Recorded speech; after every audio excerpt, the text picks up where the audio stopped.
I get hard and I masturbate. I'm sorry. Can you say that one more time for the viewing audience? What do you do in the shower? I masturbate in the shower to The pictures of Steve's mother. The most. She's a very attractive woman for her age. That's why I do it. Yes. That's why I do it.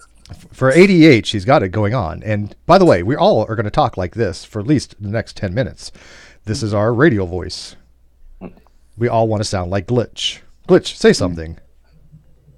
Well, good evening, people. How's everything going? Isn't that an incredible voice? That's pretty shit. Yeah, it's not as good as Rags. Yeah. But anyways, we are doing a Rum and Coke night tonight. We're going to have fun. People are going to be drinking. We got vodka on the table. We got rum. We got beer. Chocolate beer, somebody mentioned. It is the night to celebrate. I went 3 years without smoking. Not eating a pup, not eating a vape, nothing. Cold turkey. So I'll kind of tell that story here in a few minutes. And by the way, it was on a Saturday. It was December 5th. It was a Saturday, 2015. I just didn't feel like going out to get smokes. It was a rainy kind of night, just like it is tonight. And I just said, I'll go to him the next day. Next day comes along. It's Sunday. And I was like, I don't feel like going out to get smokes. Next thing I know, it's Monday. I'm like, well, you know what? If I'm going to quit, maybe I'll give it a shot. By Tuesday and Wednesday, I was sicker than a dog for several days. I literally came down with the smoker's flu. That's racist. I was feeling like crap. Like dogs a breed. It doesn't. Dogs are okay. breeds. We breed Technically, dogs. it's a kind, but It doesn't. It's a kind. Yes, it's a biblical kind. Don't you know that? It makes less sense because this, whatever it is, doesn't even show like imagery. So it doesn't really, it doesn't have the same effect. What doesn't show imagery? The fucking, what are you using? You're using Zoom meeting. Yeah. Do you not see the outside? Go look at the video. I'm going to look at the video. Yeah, it doesn't. It shows the meeting as a whole. It says RAGS. I don't know what the hell you're looking at. No, on my side. What are you drinking? We all need to be drinking. How the fuck does Steven Tilley get his fucking picture there nice and still and clear? Steven. That's not a picture. That's his camera. He just doesn't move much. Damn, Steven. How do I do it? Because I'm an how do you insane do genius. it? That's why. Because you're what? Because I'm an insane genius. That's why. Don't pull the shit with me. I need to know your secrets. You change your background. So you go to your video settings and it'll say change background. Video settings. Change background. Oh my God. See? I'm above the earth right now. It's weird because I got that is miracle. It should be flat. Steve. I do not. I have see the flat I version see too. no curvature. This curve. That is a flat Earth. It's curved. See, the curvature is no, it's not curvature. That's just a disc. Steve's just hiding it. But anyways, long story short, so basically I just decided to quit. And so 3 years, didn't have a vape, didn't have a smoke, completely cold turkey. If I can do it, anybody can. I smoked for 25 years. The link to join this hangout is in the video description. Also, you can call in now. Yes, we have a phone call like this person who dialed in. But the only thing is, remember, if you call in from a phone, your phone number will be visible. Keep that in mind. Okay? I can't What help a great that. program. But, what a great program. I can't do anything about that. But you while talking to you. Who built this Zoom thing? Bethesda?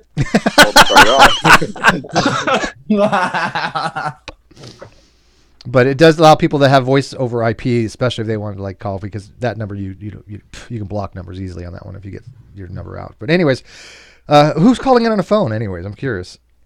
I am. Can you elucidate more? Is some expository on that? Scott. Okay. Steve remembers me. Oh, Scott. Scott. Whole bunch of Scotts. Oh, Scott's. For my first hangout, Scott Spangler. Yeah. Okay. Okay. I'm on my way to work here in a while. Well, how the hell am I supposed to know your number, dude? Yeah. But anyway, so it's going to be a celebratory night. I am going to be having wine here in a few. I'm just having some water first. So. What are you whining about tonight, Steve? You know what? I'm not whining about anything, to be honest with you. I'm not even ranting tonight. It has been a wonderful fucking week.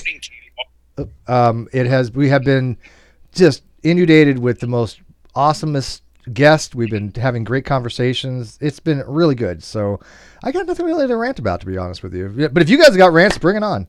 First, any of you guys been quit smoking? I gotta know first. Anybody? I quit smoking. How long ago did you quit smoking? But I didn't. I'm curious how much you smoked because I smoked 2 packs a day for 25 years. Okay, I smoked about a quarter of a pack a day. No, I was about $10 a day habit. But I was definitely addicted because I was doing it for maybe, I don't know, it wasn't that long, but yeah, I quit. It was around, like, I guess I smoked it for a little bit when I was a teenager, and then when I was 18 I quit. And since then I still have a cigarette like once every few weeks or something like that, just because I can, I guess. I don't have a desire to. Like, I mean, I don't remember. I miss it sometimes when I do drink or if I'm out socializing or I just, have a little stress. But other than that, I don't really miss it at all. How long did it take before you stopped missing it? How long has it been? 3 years? So about 3 years. No, I mean, when you first quit, how long did it take before you weren't in pain? The first month sucked. The first few weeks is the worst. The first week is absolutely the worst. I have never been that sick in a very long time. I definitely thought that I had the flu. It felt just like the flu. I didn't know there was such a thing called smoker's flu, but it was. I mean, it could have been a complete coincidence I got sick, but I think the timing was the exact 4 days after I quit smoking, I get smoker's flu. My worst time was 2 months in after I quit. I just learned that there was a thing called smoker's flu. That's actually the main reason why I have not quit, is because every time I try, even with supplements and stuff, like I get very, very sick. Right? It's a legit thing. I mean, I didn't. Yeah, that's a real thing. Most people call it cancer. Damn. Yeah, quitting's easy. I've done it hundreds of times. Every time you finish a cigarette, you quit for at least a few minutes, right? If you're a chain smoker? No, I smoke about a half a pack a day, maybe. Well, like I said, if I can quit, anybody can. And I'm not one of those people, oh, smoking's bad, you should stop smoking because I did. I don't give a fuck. I was one of those people from day one. If you want to smoke, smoke. Tomorrow up here in Michigan, they legalize marijuana. Yeah. Well, I got to tell you, do you know how much a pack of smokes is in California now? And I can't imagine what it is in New York. Because in California, it runs between $8 to $10 a pack. Holy crap. Oh, shit. And even the Indian ones I used to get for like $3, $2. They used to, now, I mean, they used to be cheap. Now they're like $5 or $6 for the cheapest ones. I was an Air Force brat and got them for like under $1 a pack. What's the most you've ever paid for a pack of smokes? Because I've heard people paying up to $20. $2 from a vending machine. Not for a smoke, for a pack. I roll my own, so they come out to about $1 a pack. Oh, I had to pay almost $20 in London. That's obscene. Shannon Q says Canadian smokes are $15. That's, see, I couldn't even afford that Canadian if I wanted to. I could not literally afford $15 a day for cigarettes. Well, that's Canadian dollars, right? Yeah, which is pretty close to Americans. $14 should not be normal. No, it's still probably, what is that, $12 American? Mm-hmm. Well, there's a reason they're making it that expensive. It's so that it encourages to quit. Yeah, no, and by the way, that was one factor. I mean, I'm still on a very tight budget. There's no way I could afford, $10 a day. Not even, that's about what I live on, just to spend that smoking. So I had no choice. But again, the health benefits outweighs anything else, because I got to tell you, I walk about a mile a day now, and I couldn't have gone 15 feet when I was smoking. I mean, I walked a lot when I was working, but you take breaks, right? You don't walk continually, so you walk and you stop, you walk and you stop. But to continually walk for a mile or even a mile and a half, or sometimes even 2 miles, I couldn't do that very often. Yeah, like right now I'm going to college, and we're really not that far from the college itself. And I'm a smoker, and I find myself smoking on the way. And it gets exhausting just walking the half mile it takes to get to college.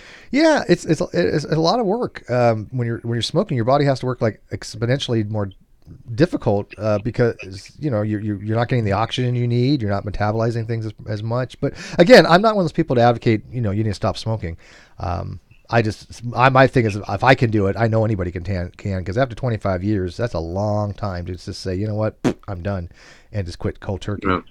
Yeah, I'll tell you what I'm not looking forward to is my PE requirement for college. Oh, I didn't smoke going in the Navy, so I made it through boot camp, and I was pretty physically fit for quite some time. We had to run, several miles, 4 or 5 miles a day. So you can't really smoke. And if I had smoked back then, I would have never survived. I didn't smoke until halfway through the Navy.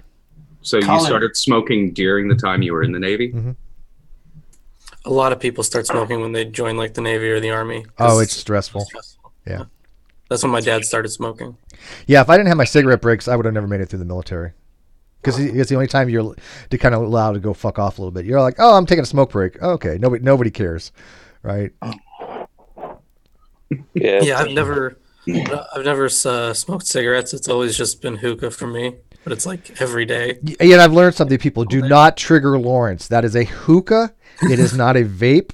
Yeah, don't trigger him. It is not pretty.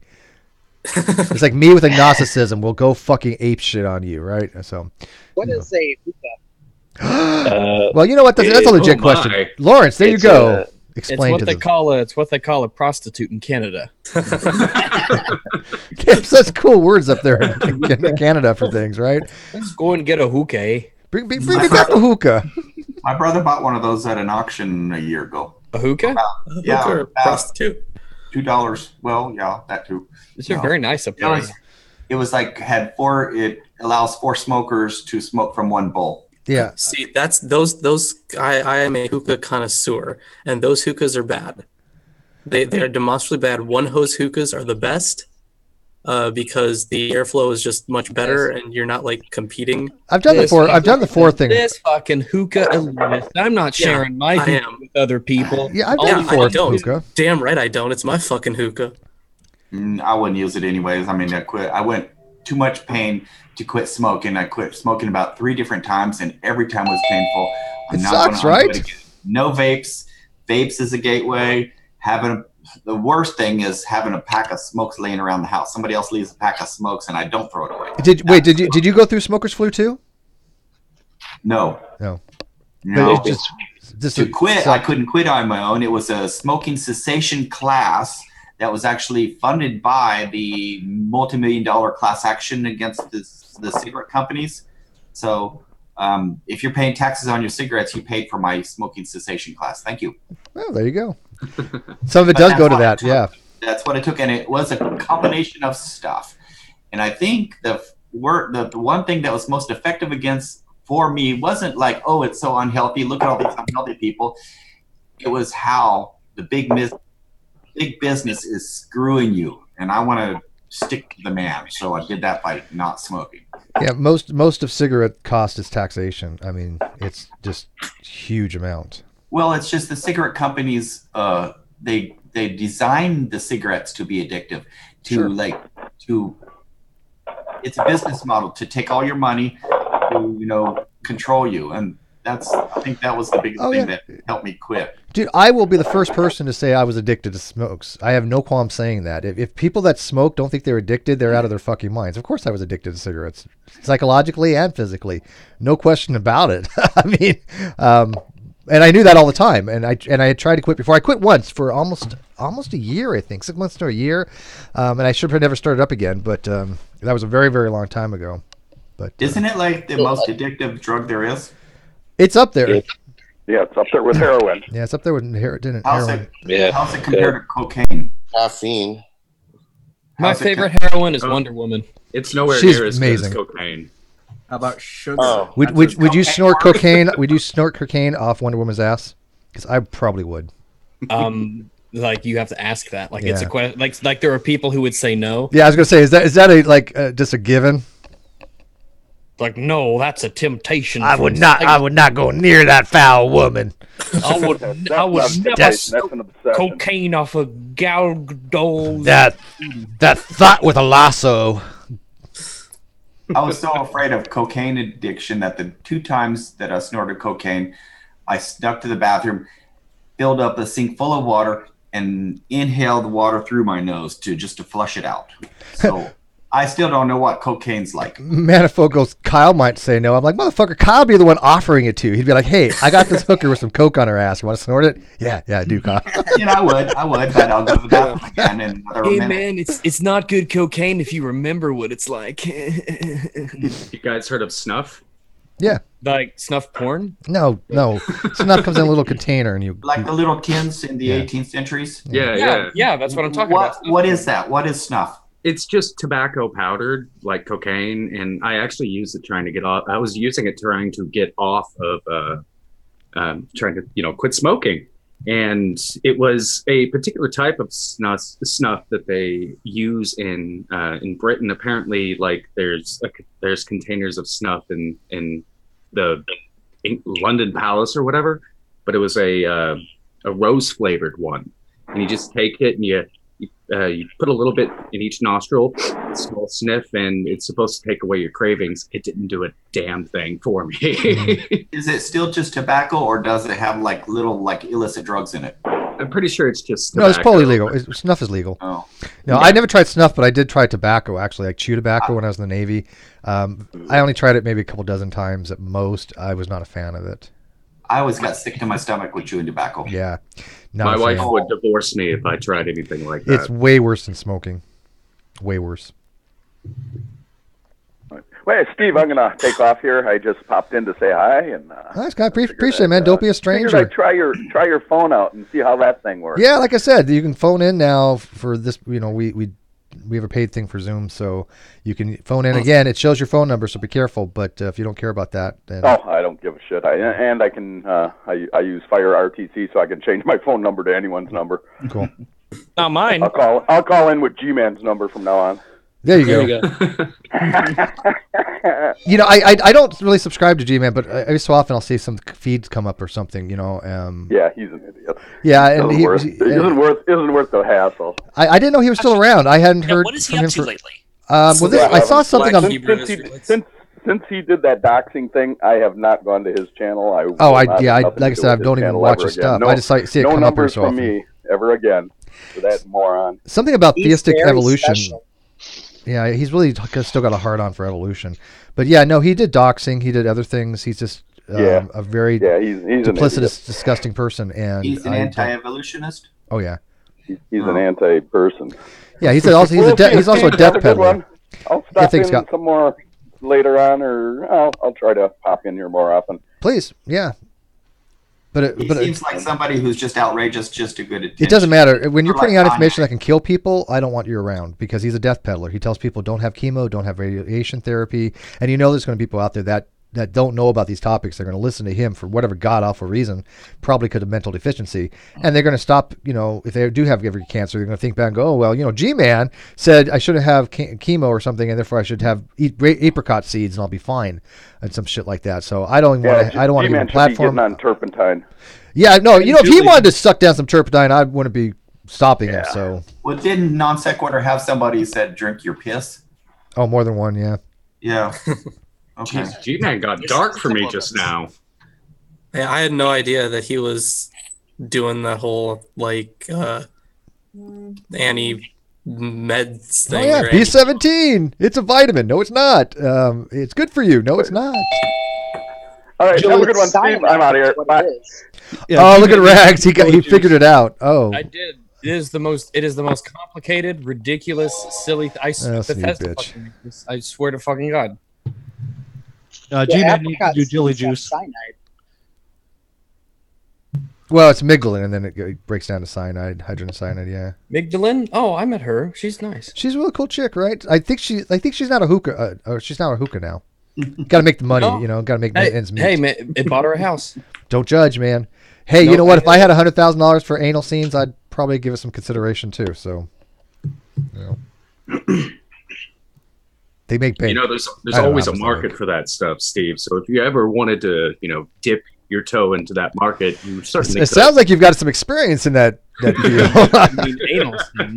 Well, if you're gonna get into that stuff, actually, gay porn is where it's at. That's where guys make the money. Whoa! We didn't say anything about gay porn. We just said anal scenes. Yeah, so where's your mind going? Straight to gay porn. Is there something you want to?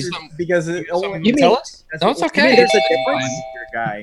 I just want to be the pimp. That's It's all. fine. We're very supportive. It's Yeah, just we're not judging. kinda- but I would. We have a whole spectrum in here. You have no Not a- idea. Not Trust that there's me. anything wrong with that. There's nothing wrong with that. It's fine. But if you hide it, it makes us think that you think it's wrong. See, So I don't think it's anything wrong. Of course, my motto is just very simple. It's better to give than to receive. And just in all things in life. So that's words I live by. I'm very altruistic. That's all. I'm just saying. He's a generous man. Steve has the right idea. It's always more fun that way. I mean, it's charitable, right? I mean, we're givers, man. We're givers. Somebody's gonna lose your shit. I need more to drink. Yeah, what is the drinks of choice tonight? Since it is a rum and coke night. I'm drinking vodka and lemonade. Black.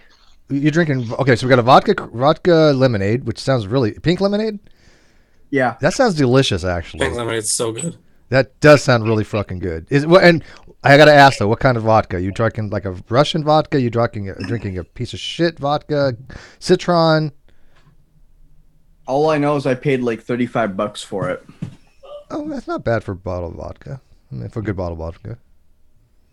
Could I make a comment about drugs? Yeah, why not, man? We've gone from anal sex to alcohol, might as well, and from drugs too. So we're gonna go back to drugs again. What's your drug comment? So I sent you a message saying how like I've actually tried a variety of hard drugs. I've never had an addiction problem, and I always get really irritated and annoyed when people try to tell me that they know for a fact that if I do a certain drug, I'll become an addict, and it's just not. It hasn't been the case with me. And the other thing that annoys me is that I feel like I don't need laws to control like my choices. I don't need laws to tell me because presumably those laws are meant to, I guess, like control us and make us more responsible. But I'm just saying that like I don't need them, and like I should be allowed to do what I want without having to fear consequences. I can do what I want.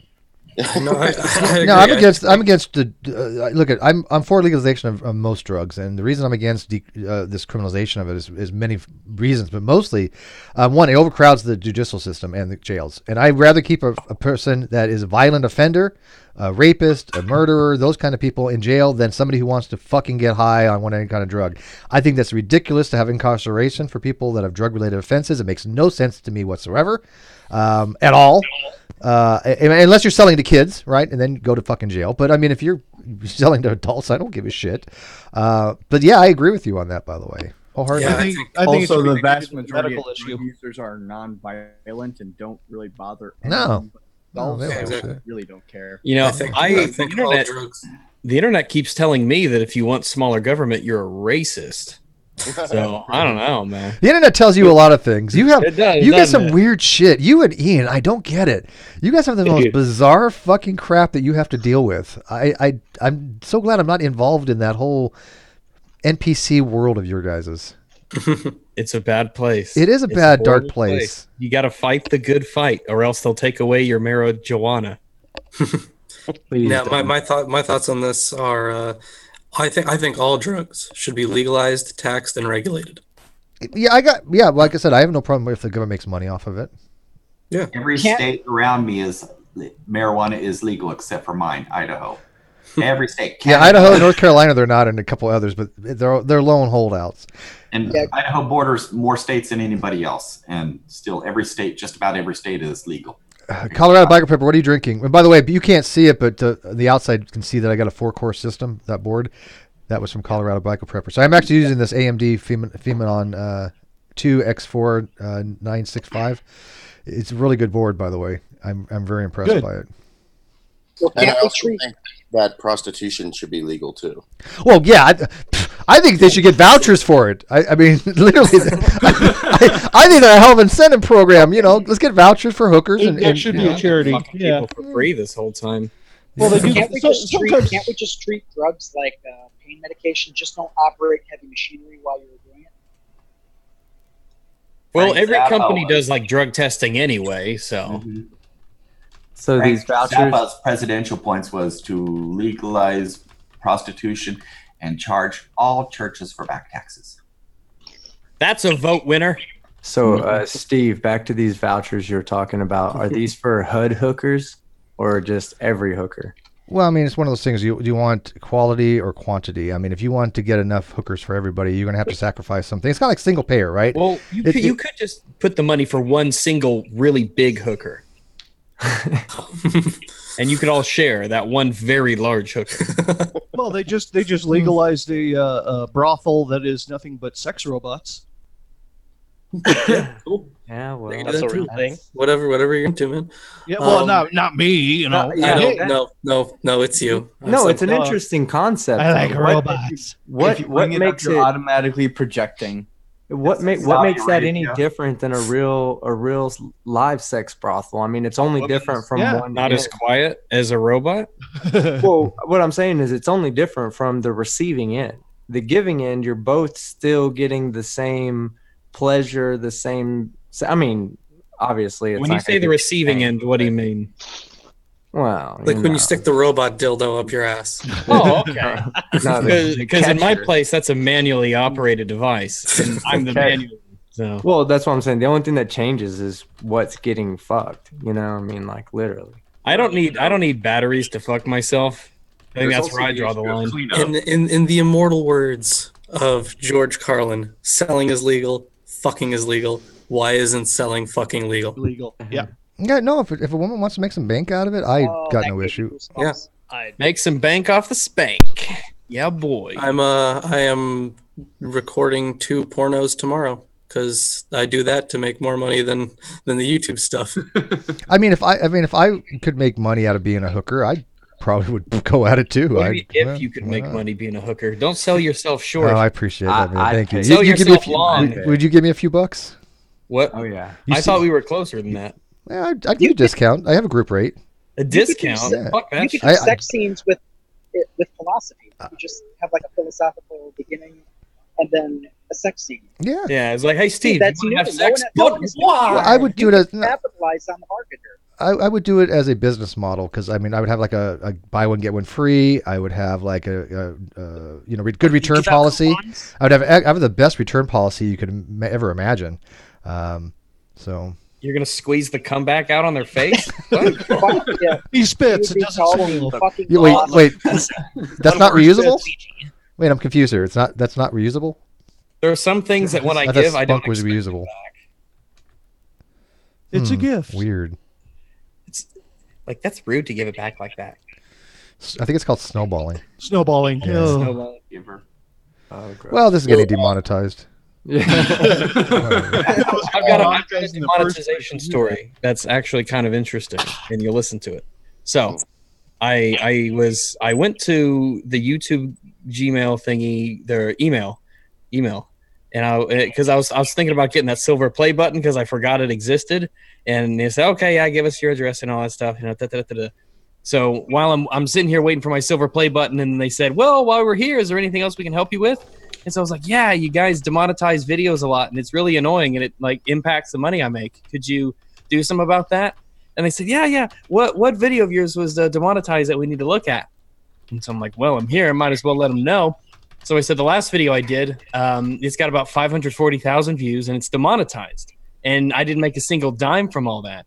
And when I put it in for a review, you guys held up the demonetization. And I'm really curious what it was in this video that made it ineligible for ads. And they said, all right, well, give us the link and we'll take a look at it and we'll see what's up. So I sent them the video, which is called Angry Joe, You Done Fucked Up. But fucked is F ***, KED. It's censored in text form. And they said, you have to change the title. The title is what's keeping this video from being demonetized. So you can't put F, bleep, bleep, KED. What's interesting, though, is that the person that I made the video about, Angry Joe, opened his big Fallout review with the phrase, you done fucked it up. In voice, he opens the video with that line, and his video is monetized. Yeah, well, they have no one set standard. I mean, so that's YouTube, and so that's why YouTube's awful. I had a video That's why get we have to shoot demonetized. pornos to get by, Steve. Well, some of my videos that I would expect Seriously. to get demonetized aren't, and then I get a video like I did one on objective morality, and for some reason that got demonetized, and there was nothing. There's nothing. No rule. There doesn't nothing seem to be controversial any in that standard, whatsoever. Any rule, any baseline. It's pretty much just darts on a dartboard. The one we just Seriously. did on meteors. Guess what? That got demonetized. It's about meteors. That's ridiculous. Meteors are dangerous, Steve. Yeah, no, I'm kidding. I'm not kidding. I was doing a live stream, and it was the title. There was no tags. The title was just story time with Lawrence, and I didn't have nothing was really even bad about it, but apparently that was just demonetized from the start. Like, what about my name or hang out with or story time with makes this so horrendous? Well, it's worse. It's not just it gets demonetized, but when he comes back from a confirmed manual review, because like the one on objective morality came back manually reviewed, confirmed, and I was like, what the hell did you guys watch? Well, the problem is that you'll put the video up and it gets insta flagged, and during the process that it's being reviewed, because 9 out of 10 times probably my reviews come back as positive. It's like, yeah, you can run ads on it, but by the time that goes through the system and they approve it, you've already lost a lot. 75-80% of the views might have already come in. Yep. So it says flags per minute triggers something algorithm or something. That's the thing. They say that it's an algorithm. Yeah. But as far as I know, it could be completely random. They go like this. They go, oh, you know what? We'll pick this video. Oh, we'll pick this video. Yeah, I don't see any rhyme or reason. And by the way, I make most off the super chats. I mean, if somebody does a $5 super chat, it's already made up for it. So I mean, it doesn't take much. I mean, because if I make a $2 off a video, which is about my net, if somebody gives a $2 super chat, it's already broken even. So I don't really give a shit if it gets demonetized. That's why I curse. Oh, hey, Quad 9363. Thank you, Quad. He's for $5. Congrats, Steve. Enjoy the celebration. Love you. And I'm going to add on there, don't go using the money to buy cigarettes. Okay? I'm going to do that. One time I got a warning from Twitter because I said God so loved the world that he loaned his only son.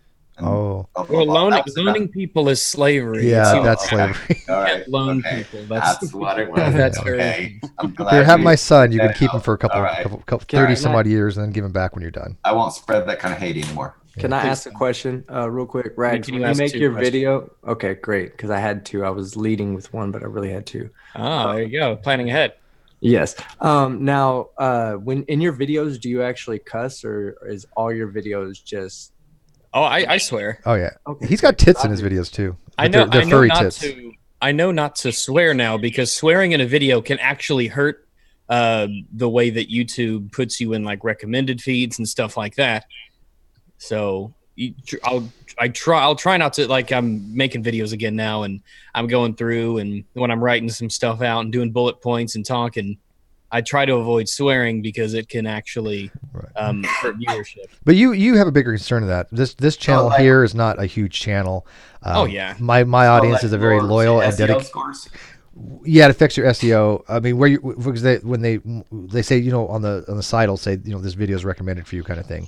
If there's a lot of cursing in it, not if this is nominal, but if there's a lot of cursing in it, then they tend not to do that. Now, these videos generally don't get recommended later on. They're not really that watched later on. They'll get 1,000, 2,000 views on average, which for this channel I think is pretty decent. This channel's pushing 7,000, I think, subs. Not a huge thing. But this is not a business big as non sequitur. Non sequitur, we want obviously that channel to be recommended, but we've never had a problem with that because we have so much content that even we curse. So what's that show about, by the way? Nothing. We're literally like the bullshit. What was that show about nothing with what's his name? Seinfeld. Seinfeld. We really like the Seinfeld of YouTube channels. That's actually now you know that I started watching you because of Dean Esme and his channel, but Red Pill. Yes, Red Pill Religion. Glitch did actually a documentary on them. with me and. It's continuing. I guarantee it's continuing. It was good. It was There's really just good. so much there that people really don't know. You got my position right, and I was really impressed by the fact that you even said, "I'm hoping I'm getting Steve's position right, and if he's not, let me know." And I would have let you know, but no, you did a very adequate job. Thank you. Well, I'm trying to go for honesty, but of course, like I was saying, I did learn of learn of non sequitur from the Red Pill Religion channel, and as soon as I started watching it, the show, it was about everything and nothing at the same time. You guys do everything from I think you said during your award show that you did a entire episode on coins, and then you go to flat Earth, and it's just everywhere, and that's what makes non sequitur wonderful. And the mysticist, Rick. Rick is a great guy. He just messaged us. Matter of fact, left a message yesterday or today. He's a really nice guy. I like Rick. I think at some point you also had an episode on pirates. Mm-hmm. I think you did that one. Yeah. Metal, pirate metal. The non sequitur was supposed to be. We didn't have any specific things except that we wanted to have people come on and talk about stuff and have a dichotomy. It's the widest range of guests. It goes from respected Bible experts to guys that tell you to drink piss. Well, does the title non sequitur mean anything to you? That's basically one thing that does not follow another. I know logic. Where did that come from? Well, non sequitur, any kind of formal logic problem. I mean, the title word, did it come from the cartoon? Non sequitur cartoon? No, it came from the whole fact that anything that doesn't fall from the premises, any kind of formal structured logic is a type of non sequitur. Well, I enjoy the debates with creationists. They're really entertaining. That's what I started on this channel, was debating creationist, right? Well, like Ken Hovind, I get a real kick out of watching his debates because he's actually a pretty good debater, believe it or not. He's totally wrong about everything he says, but he's if you count negative rhetoric as debating skill. Well, I like the way he says water. He sounds to people who don't know what's going on. He sounds really, really convincing. Water kind. No, I'm really, in all honesty, I'm so grateful for the audience we've got. The same lines over and over again. I mean, he usually when the one that he had against Aron Ra was especially brutal, like as far as him getting destroyed, in my opinion. Well, Kent's done it to himself. That is an excellent debate. We've had discussion, but we've had 10 debates or 12 or something with Kent, and he got destroyed in every single one. So. He's got his own religious. Well, no, he didn't. He won one. He's got his own religious compound in Florida, off of a dirt road or something. But I did want to say, I'm very, very thankful for the audience we have, not for just this channel, for the Non Sequitur Show. Thousands of people watch it. We've had 2.5 million views. We've had 250,000 downloads on iTunes alone. 250,000, that's huge. The amount of camaraderie and the amount of friendship that I've experienced from loyal friends that I can actually trust, it's just amazing, and I'm heartfelt, and it's built the best skeptic community that I've seen in years, because over time, various communities tend to fall apart, and a lot of it is because of internal bullshit. But when you have something like sequitur, we want people not to agree on things. We want there to be different voices. That's what the show's about. So because of that, I think it fosters a much better, stronger community, because I don't expect people to hold the same positions, right? How many shows are there now? 360. Not bad. I think. I like the show because it respects Christians too. Yeah, well, we have a huge following from Christians. S.J. Thomason, Dr. Cy Gart, Craig Reed, a lot of them, because those three, my goal and Kayal's goal, we're not there to, deconvert the theists. That's not the goal of the show. And we much rather have a competent person like Cy Gart, who's a Christian, that agrees with us on just about everything else, than somebody like a Matt Powell, right? Yeah. Any day of the week. Hey, Steve, let me ask you this. Hi, Brandy, Lynn in the live chat. Thank you, Lynn, Brandy, sweetie. Steve, let me ask you this. Is there a conversation that you guys will not entertain on the show? There was. We're going to be passing that here coming up. What's that? Okay. Got you. But the line that Kyle and I said from the beginning, we're not cross, we're crossing. So it's very good. Good, I'm proud of you. Oh, it's worse than furry. Oh no, No, there's nothing worse than furries. I fucking guarantee. it's not going to be pretty. I like that one character on the show, Master Apologist. He was fun. He deleted his Twitter account and he deleted his. No, he did not. Accounts. Did he? Yes. Master Apologist did? I followed him because every once in a while I look to see how much he's saying, "Oh, atheists can't vote," and other shit like that. Is that the guy who wouldn't debate Shannon because he was a girl? Yeah.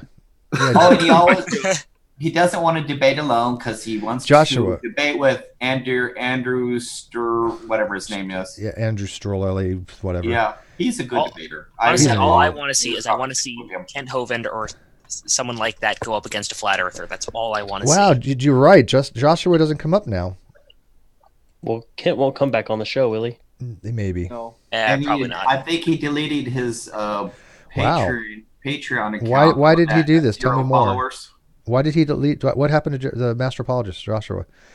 I'm just finding out about this. I was just looking one time and I thought, hey, he's not there. I think he was just a troll trying to maybe. Oh yeah, I don't think he was the real thing. Yeah, I would love to see. I'd love to see someone like Kent or G-Man do a debate on biblical history. That would be great. I'd watch that. Yeah, Kent won't do it. I already challenged him on it, and he turned me down. Oh, I'm sorry. Won't go back on non-sec either. Kent versus G-Man. I think no. Just like one of them or their ilk. I think Kent learned his lesson. I would watch Kent and a flat earther, to be honest with you. What I told Kyle on Discord is that I said you need to get like different kinds of creationists to debate against each other. We're working on things like that. We have two flat earthers who disagree on what kind of flat earth it is to try and convince the other one that their flat earth is more correct. How about toroidal flat earth versus potato chip flat earth? Then you'll get all toroidal flats. Wait, no, you do a three-way. Potato, the other one, and donut. You have a lot of sexual things in your mind recently. What about the turtle? Gotta get the turtle. Hollow Earth versus Turtle's all the way down. What about the Hollow Earth? Let's get a flat Earth. Well, that's a given. That one's actually true. That's worse than flat Earth. I watched the whole Ken Ham versus Hugh Ross debate on Young and Old Creationists. Wait, Ken Ham debate Ross? Yes, there's a video. It's an hour and a half video. I totally missed that. You haven't seen that? That's an older one. That's got to be one of the most it's great. diatribes ever put to film. Wait a minute. That's required viewing. Wait, Kent Hovind debated Hugh Ross years ago. Yes. He destroyed him. Debated Ken Ham? No. Hugh Ross and Ken Ham Hugh Ross did, on some other show, and they were on a little part of it. They were like flaming each other a little bit. But Kent has never debated. That in the comments. Ken. Kent. No, Kent. I don't think Kent's No, Ken Ham hates Ken Hovind. Ken Ham. Yeah, they don't like each other at all. So is Kent is he a flat earther? No. But the problem is he wouldn't be able to defend around Earth. He doesn't know enough science to. That's interesting. I want that. So that's why I want to see him go against a flat earther. But he taught science. Yes. Yeah, he did. So funny. Did you ever see G-Man try to defend flat Earth or against flat Earth? It was bizarre. This is why I think he's becoming a flat earther. I don't think I have, but I need to do that. He couldn't do it. Wait. I would have completely pegged G-Man for a flat earther. He okay, the whole spinning ball in water stuff, right? Sticking water to an earth. They don't understand gravity. Water stick to a ball. This is what G-Man did to try to demonstrate to flat earthers that water sticks to a ball. I don't know where if you could find this video, but please do. I think it was on I think it was Rand Campbell's channel, which was Flat Out Elected, if it's still up. But it was with Arcane Logos and a few other people, and he took this 5-gallon water bottle. You know how you get like some sparklets? And he had water in it, and he was spinning it around so that the water would be like on the the inside of the bottle, but on the edges. And he's like, "That's how water sticks to a spinning thing." And it's like, do you not understand the concept? Steve, Earth why didn't you think bottle? of this? He's on the cutting edge of research. Like, what? I get it. I get it because he thinks. Does he also think that there's like a crystal dome encapsulating the firmament? Yeah. For the firmament. Where have you been? Oh, guess what I've got? I've actually getting in touch with somebody who's an expert in what's called firmaphysics. Firmaphysics. Oh wow. The firmament physics. Firmament yes. Firmament science. That is. That's Are you going to be on the fascinating. non sequitur show? That's fantastic. That's what I'm working I'll on. watch We have always guests we're working on bringing on. So Like it's the a So 24/7 against thing. Mr. Intelligent Design. So wait. No, not him, please. So wait, Steve. This firmophysics guy, he actually literally believes the firmament is a actual something that really exists. Well, yeah, how couldn't you? Yeah, well, Still clearly. exists or did exist. What do you think keeps the sky from falling on our head? Yeah, why do you think it's blue? It's water, man. We're in a fishbowl. Fucking Are there windows in it? Are there windows? Kent Hovind used to say there was a canopy of water around. Well, yeah, that's why the stars. That's why the stars twinkle. Yeah, I because gotta they're in correct you water. on that. He did. Ken Hovind never said that. It was a canopy of water. And by the way, he didn't call it. He hated the word theory. He called it hypothesis because it wasn't confirmed. It was just his, view on it. But Attila the One, $2. He says, "Congratulations, Steve. Keep up the willpower." Oh, I won't go back to smoking. I have no desire to. But thank you. Well, the canopy of water, it is falsifiable and is demonstratively been proven false. So, yeah, it's kind of horseshit. The Manifold. lady who taught my smoking cessation class says she will start smoking again when she's 90. Well, at that age, who the hell cares, right? Yeah, enjoy at that the age, yeah. fuck it. Yeah. Go for it. You beat the system. Manifold said, yeah, seriously, at 90. Manifold says, Stephen Lord Christ, still waiting on. No, Stephen Lord Christ wanted to put me in a FEMA camp. So I really have no desire to have him on because he's psychotic and he threatened the president and he wanted to put me personally into a FEMA camp. So he has a hard on for me. And Wait. You're not getting away with that. You're going to have to tell, you're going to tell me this story. What are you talking about? Lord, The FEMA camp. It's not the worst camp you could get put in. If they have air conditioning and cable, I'm good. Stephen Lord Christ, for people don't know, is a flat earther who has mental issues. He first got investigated by Secret Service because he had threatened the president a long time ago. They kind of said he was kind of a nutter, and they kind of blew it off. But he just recently threatened Trump, and he got arrested for it. But he has a video out there, and I think my name's in the title, so you might be able to find it if you search me and Lord Stephen Christ. But he was like, when I become king of America, and I think that was the terminology he used, king of America. That I'm going to remind me to put Steve McRae into a FEMA camp. So, yeah. Well, to be fair, it's nice that he's keeping FEMA. It's nice that he thinks of me. That guy actually has like.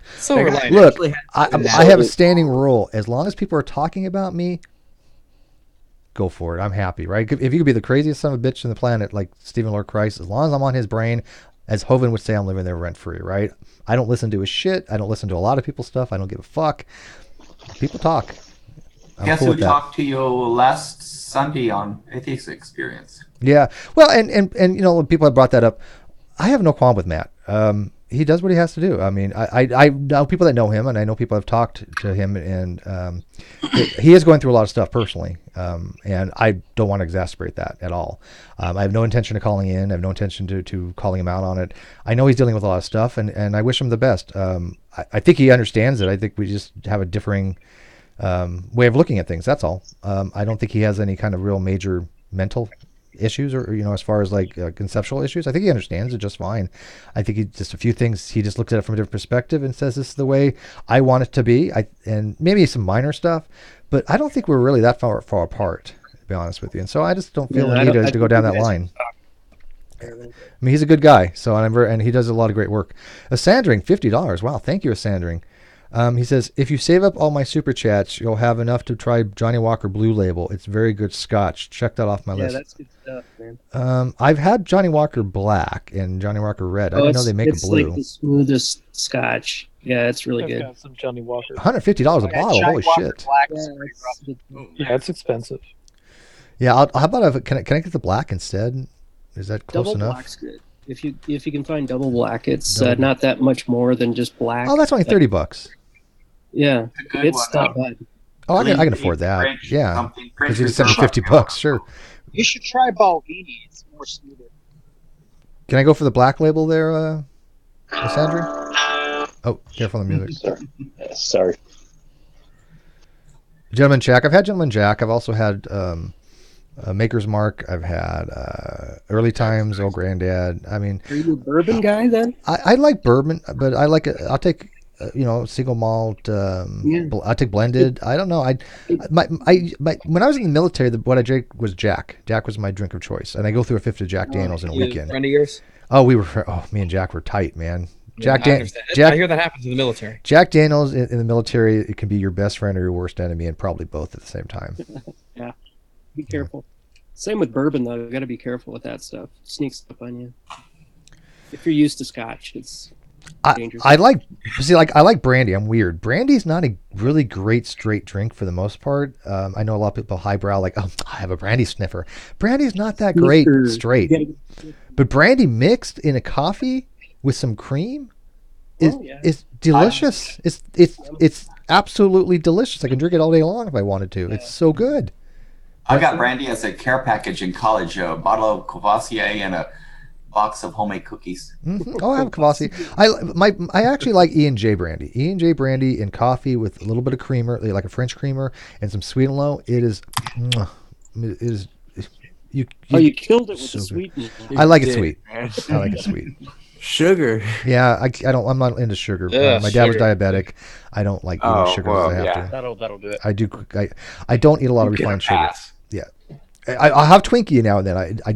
I bought a box of Chocodiles just recently, and I put them in the fridge because I was off my diet for a week, and I was like, okay, you know what? I'm going to indulge for a week, not extravagantly, so I don't add weight, but I'll maintain it for a week. And I had bought some Chocodiles and put them in a freezer, and God, it was funny when you were talking about ding dongs earlier. I was driving home and I was like, "Oh, I know what the fuck ding dongs are. I'm old enough to eat those." How can people not know ding dongs and yoo-hoos and? Yeah, they're called something different in the South. I forget what it is, but ding dongs have a different name down there. When I was in they're called penises. I love me some ding dongs. I love me some ding dongs. I live in Texas. We call them ding dongs. That's a mighty fine ding dong you got there, boy. I like zingers. Zingers are good too. Zingers, yeah. That was like the raspberry with the coconut on it. I always thought those were weird. Yeah, those are good. But I just dropped down recently below 190. I'm now 188.9. Alcohol content? Damn, Steve, you're approaching my weight. Yeah, I'm getting down there. I started with 210. My goal was to get to 185, and I wanted to do that within a year. It's been over a year now, so I'm not exactly where I wanted to be, but I've lost it. So it is slow. Yeah, what's your height, Steve? I'm 5'11" and a half. Oh, you're about my height. So my optimal weight should be 155 to 185, and that's why I want to get down to you're 185. Almost skin and bones now. Oh no! I'm good. I'm a lot leaner than I was. Yeah, about 25% of all that weight is in his hair. Yeah, this has got to weigh a few pounds, probably. About a pound and a half right there. I'm going to eventually try the 30-day diet. Absalom. What's the 30-day diet? For 30 days? I think it's a paleo. Oh, paleo. I'm not sure, but it's supposed to be a good one. You can't, for 30 days, you can't, there's a lot of things you can't have. You can't have alcohol, electricity, sugars off, okay. No bread, no milk. What else? No toasters, no ovens. Yeah. Dairy, you need dairy. No dairy, nothing. I generally don't eat bread. I don't like the complex carbohydrates, but I'll buy a loaf of like French bread. It's like $1.50 or something. It'll last me like 3 or 4 days. So, but yeah, bread is so bad for if you go on a diet. I basically live off carbohydrates. No, I don't. But when I have a need, I get these. These are I will shill. If you guys want to be somebody like a sponsor, Triscuit, come talk to me. These ginger and lemongrass shit. Oh my God! And Gouda, the Gouda one. A box of Triscuits. They're so delicious. Than like 20 minutes. I will be their little bitch if they want to pay me to shill their product because Triscuits are so good. That's almost like one of those Juicero products or whatever. You seen those? It's a $400 juicer. It was an internet scam. Oh, I remember that thing. Yeah. It was a $400 for the device to press bags of juice.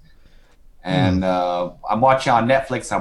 Hey, Richard, what are you watching on Netflix? It was, Get Shorty TV series. And they had that on there.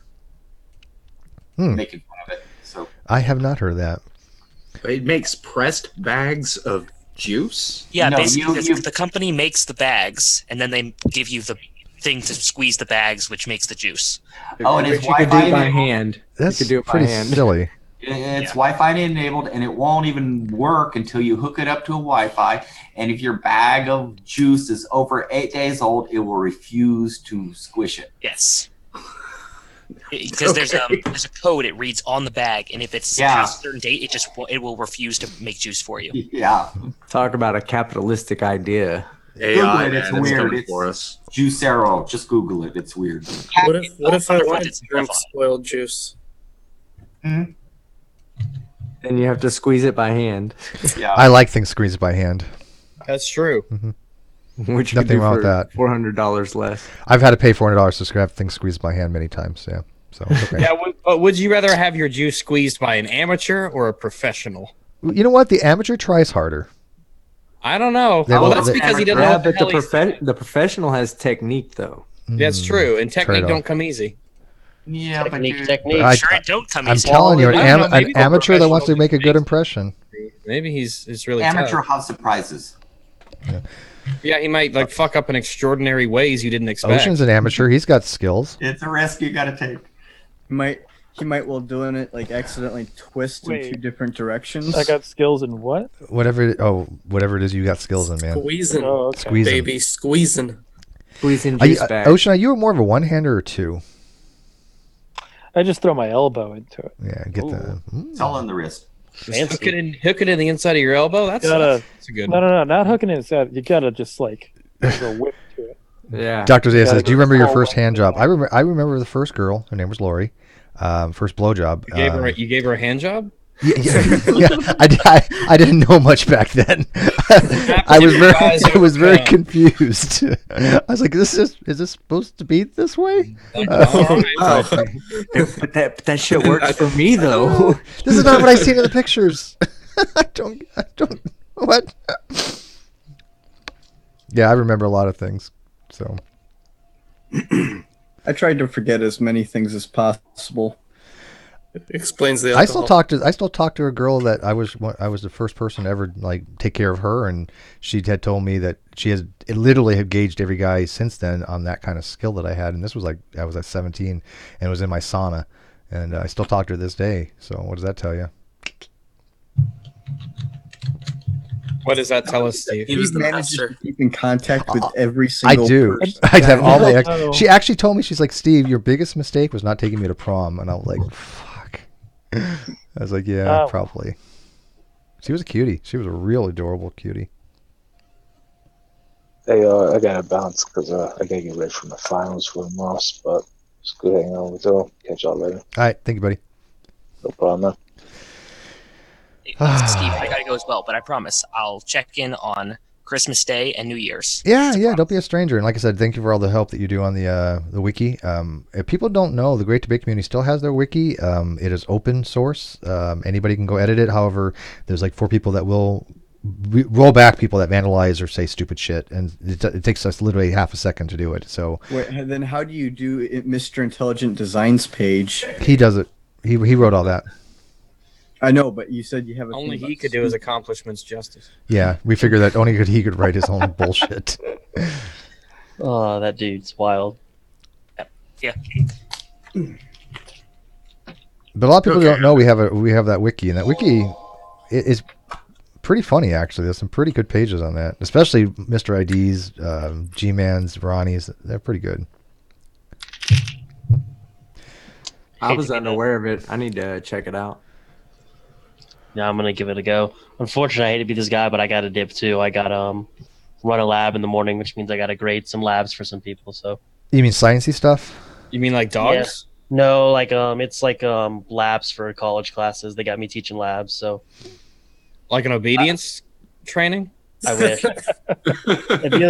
Wait, they have that in college?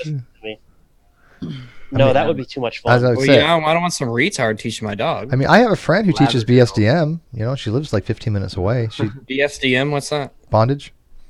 Oh, okay. Yeah. You got the letters mixed up there. No, you think I got the letters mixed up.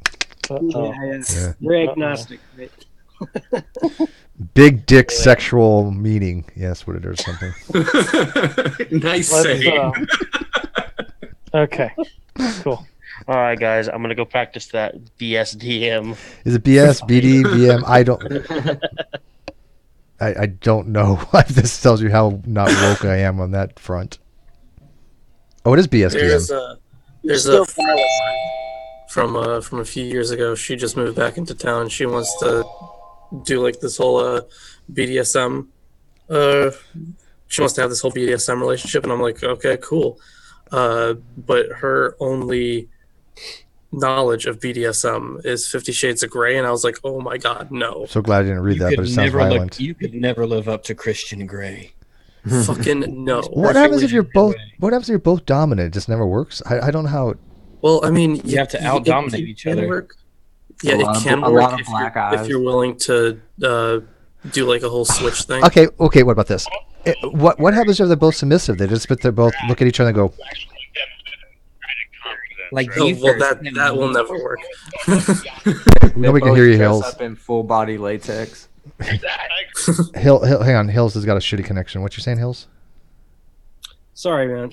I had radio in the back. Yeah, 2 subs. That would be kind of boring, wouldn't it? What do you want to do? I don't know. What do you want to do? I don't know. What do you want to do? Hit me. No, you hit me. No, you hit me. Thank me. Do you mind choking me for a minute? Let's close our eyes and spank each other. You know, what I find funny, Steve, is that when you said BSDM, it's like every member of this panel was like, no, it's BDSM. They're all too quickly, right? BSDM. All of them are experts. Yeah. Somehow we know that. I don't judge you guys.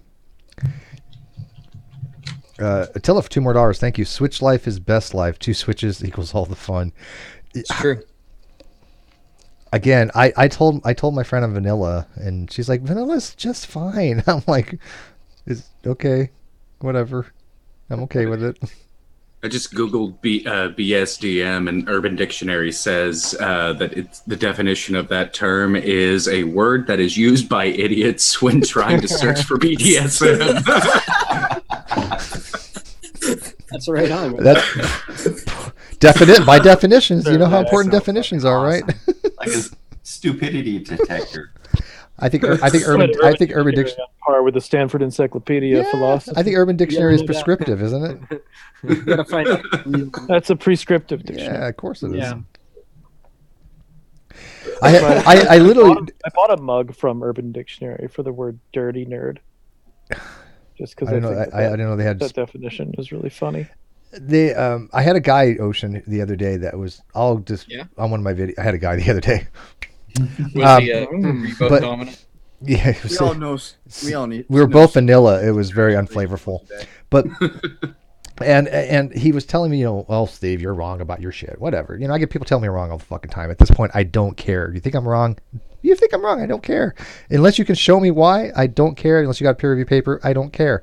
But he was way off on a bunch of shit, and I was just like, well, again, let me quote you, SCP. Was his SCP. name Matt Dillahunty? Oh, dun. No, it wasn't Matt. But he's like, this guy's, well, what's SCP? What's SCP? I'm like, you know what? It was late last night. I was going to bed. It's like, look, if you don't even know enough about what SCP even is, I'm not going to waste my time having this discussion with you. And I don't any longer. I just don't. And by the way, I woke up this morning. My alarm was going off like 8 a.m. And I was like, what the hell I got to get up for? And I still couldn't figure out what the hell I set it for. And what I think happened was we had it with Kirsten, who's in Australia. And originally it was scheduled to be on the schedule at noon my time, but there was just an accident and we had fixed it. But for some reason, I think I set the alarm thinking I had to be up early at least, or a little bit earlier than normal. And so because I was like, what the hell I got to get up for? I mean, this morning, so I slept in. I went back to sleep. I got up at like 4. I slept a lot. Can Sanders kidding. He's like, you're wrong, Steve, because I say so. And that's about what I get. I get any more Steve, you're wrong because of fiat. Okay, whatever. I mean, Lawrence, do you want to tell your experience? Because I think that's kind of funny with your idiot friend. All right. Let me just pull up the post here. So I made... So Steve was, arguing with some dumbass about the dictionary definitions, and the dude was a dumbass. and I I've made. never seen Steve have that conversation before. Not Can you once, go over never. what's being said. Well, what's Steve? What's your position on that? I think it's called Downward Dog. Cool. So, a friend of mine posted. Well, although he agreed with the post, he said this: "I recently dealt with an asshole," and the second I read that, I was like, "This has got to be about." Yeah, Steve. why did my name come to mind? That's how. Maybe because my Twitter feed has just been so oversaturated with I'm just. shedding. Holy crap! I'm shedding. Look at this. I know, Dude, man. My I Twitter get that feed has been problem oversaturated with twice a It's year. wintertime and I'm actually shedding. Look at this. Oh boy, what color is it? Is that a beard hair? At my age, I can't afford to lose any hair. It wasn't one of the black ones, was it? Probably, but they're all long, so I keep checking for knots. So I'm very playful with my hair. Yeah, me too. Oh, that's a picture to remember right there. But anyways, go ahead, Lawrence.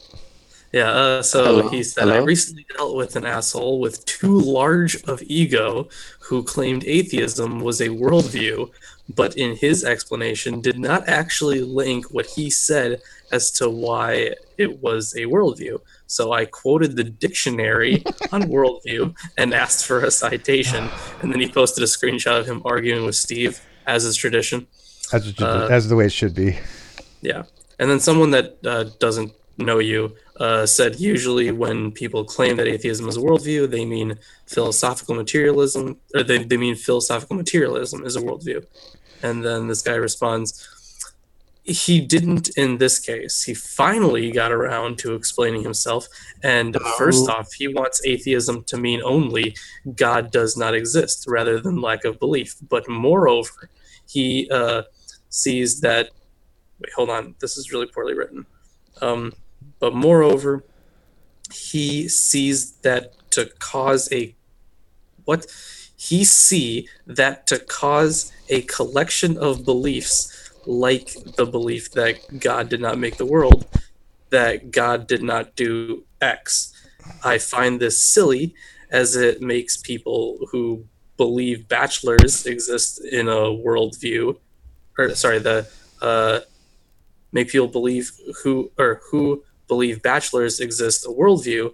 After all, if you believe bachelors exist, then you would believe they are underwed men. Yeah, that's all right. No, wait, hold on. Wait. What the fuck? Underwed. And these are the people telling me I'm wrong, right? I mean, I just noticed. Underwed. Yeah. But first of all, you're clipping on your mic, Lawrence, and I don't know if it's just on my end. What's or I think they meant unwed. I don't understand any of that. No, well, here's the thing when it comes to worldview, and this is what I try to explain to this guy, because I remember this conversation, and I personally, I don't hold to worldviews. A worldview is a theory of the world that you have. It could the mean world is flat. That could be considered actually a worldview too. I don't particularly subscribe to them. I think they're useless because they don't really tell you anything. But there's a position, right? I have positions in life. But the worldview generally is supposed to be your overall arching theory of the world, right? Your world, your reality. And I try to explain to this guy, there are ways you could realistically say atheism is a worldview. I don't have a problem with that. They entail a lot of things. If I say that there are no gods, I'm saying there's no Norse gods, there's no Roman pantheon of gods, there's no Greek gods. It does mean you can break it down, and that is a worldview. I live in a godless universe. That's my view upon the universe, right? And no, I wasn't talking about materialism or any kind of philosophical materialism. That's a completely different thing. Well, right, but the guy that said that doesn't know who you are. He was just kind of I didn't conflate those. Now, physical materialism does entail atheism. That is true, because you're literally saying there are no supernatural things. Everything is a materialistic thing. I subscribe to what's called more sourced physicalism, but. Can BSDM be a worldview? You know what? I don't see why not, to be honest with you. It's actually my favorite. It's heresy. Hey, Steve. It's heresy. Heresy. Well, you know what we do to heretics? We tie them up when we punish them. It all depends on what you want to ascribe to yourself as a worldview. And that's all I was trying to explain to this guy. And he couldn't get it. He's like, well, at first I think he was like, atheism is not a religion. I'm like, well, I agree with you there. I'm not saying it's a religion. That's stupid. But there's a difference between a religion and just an outlook on your world, which is the worldview. Yeah, everyone knows evolution's a religion. Oh yeah, absolutely. All hail Darwin. No, okay. Steve, I disagree with you because my dictionary says I brought a dictionary. that atheism refers to persons not inclined towards religious belief, synonymous with agnostic, infidel, and skeptic. Infidel. That's a good dictionary. Infidel. Yeah. That's Infidel. awesome. Y'all heretics and infidels. Dude, where'd you pick that dictionary? That's a hell of a What is dictionary. that dictionary? Which one is It that? is Webster's New Universal Unabridged Dictionary from Barnes and Noble. That's too fucking long. Yeah, I've always said if I have a dictionary needs a thesaurus. If somebody's coming after me going, I got me as a dictionary, I'm already have the conversations already We need done. a campaign to have a picture of Steve next to the definition of agnostic in a dictionary. I am the true agnostic. You know what Except he has happens to when be you go to wearing- the dictionary and look up the word agnostic? You know what you'll see? Oh, I can look it up if you want. Yeah, what is your Be dictionary? wearing Yeah, a why hat. not? That was Look up well played. agnostic. We need an agnostic hat for Steve. Because Let me put on my agnostic hat. I'm actually, you know what? I'm more accepted by the pagans than I am the atheists. What the fuck is up with that? I've noticed that. Yeah. A lot of I like a your lot of the friends. They're people cool as that have, shit. like, That's a weird flex, but okay. Like they've wound up like commenting on your stuff a lot. They agree with me. They do. Yeah. They agree with me. They're cool. Well, because Pagans are usually an accepting bunch. Yeah, they are. They're not. You think these days they can afford to make a lot of enemies? Ooh. Oh no, we make some enemies. Let me tell you what. But Steve seems to be pretty chill with us, and we're pretty chill with him. I like them. You have some cool friends, dude. Yeah, you tend to make a lot of enemies when you go Blood Eagle someone. Yeah, I mean, when Hey, I as don't long as think you're they not do coming that. to my village with the rape and pillage, I'm fine. whenever there's like entrails on the floor, and people who like know the guy, they get mad about it, and it's upsetting sometimes. But we're mostly chill. It's like Christians and like hard denial atheists, or like when you get into anti-theists that think like all religion is evil or some shit. That's when. Yeah, I think what it is they like my warrior attitude, right? Because I don't take shit, right? We tend I to do, like determination. Yeah, and I do one of two You're a pretty things. determined guy. I will have a conversation with somebody, and if I just don't want to, I don't bother with them. They're done. There's certain That people you don't that disagree. Like you and I pretty famously get along, So the people see that, and especially like other pagans see it, and they're like, "Oh, okay, well, he must be chill." Shouldn't get along. So Yeah, what? There's not really. I mean, what do we have to fight about, Steve? nothing. It's like a couple of areas of disagreement every once in a while. Okay, but there's nothing areas of as far as, like, the disagreement. theology. I mean, the biggest disagreements we have, one would be like the whole emperor thing. I think that's weird. But we had a blowout on the pronouns. and the pronouns. But the two things is on the emperor thing. I'm not necessarily saying you're wrong. I just take a different stance, and so that. Yeah, I think we agree on the. Yeah. We agree that there's crosstalk happening. But so here's the thing when it comes to that. When it comes to different positions, Crosstalk, is that a fucking Christian dig? You piece of shit. It's on. Let me look for my definition on that. We're gonna nail it down real quick. It's dealing with the resurrection. But when people have different positions where there is no really right or wrong answer.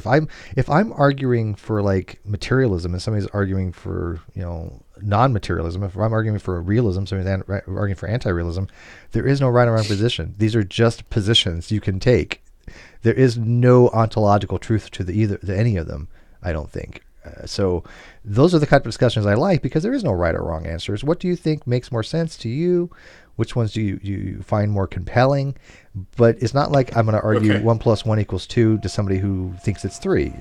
It's not objective like that. The thing is, like, when it comes to my arguments for my position and your arguments for your position, we've sussed it out pretty thoroughly. We generally don't talk past each other. Right. Yeah. But we also just we know where the disagreements are, and we know why those disagreements are there. But isn't that because we probably understand the terminology a little bit better than probably? Yeah, it's precision helps. Because we speak the same language. We try to adapt to each other's because I'm coming from I'm definitely in a minority position, obviously, but we've been able to like have the conversation where it's like, oh, okay, I understand what you're saying, I understand what you're talking about, I know how you're justifying things. Okay, cool. Yeah, I do the same thing for a lot of people. I'll be like, okay, yeah, you know what, I don't really subscribe to that, but I see what you're saying. The principle of charity. Oh, God forbid that. Look, I'm not exaggerating. I do think I'm one of the most strawman people on YouTube.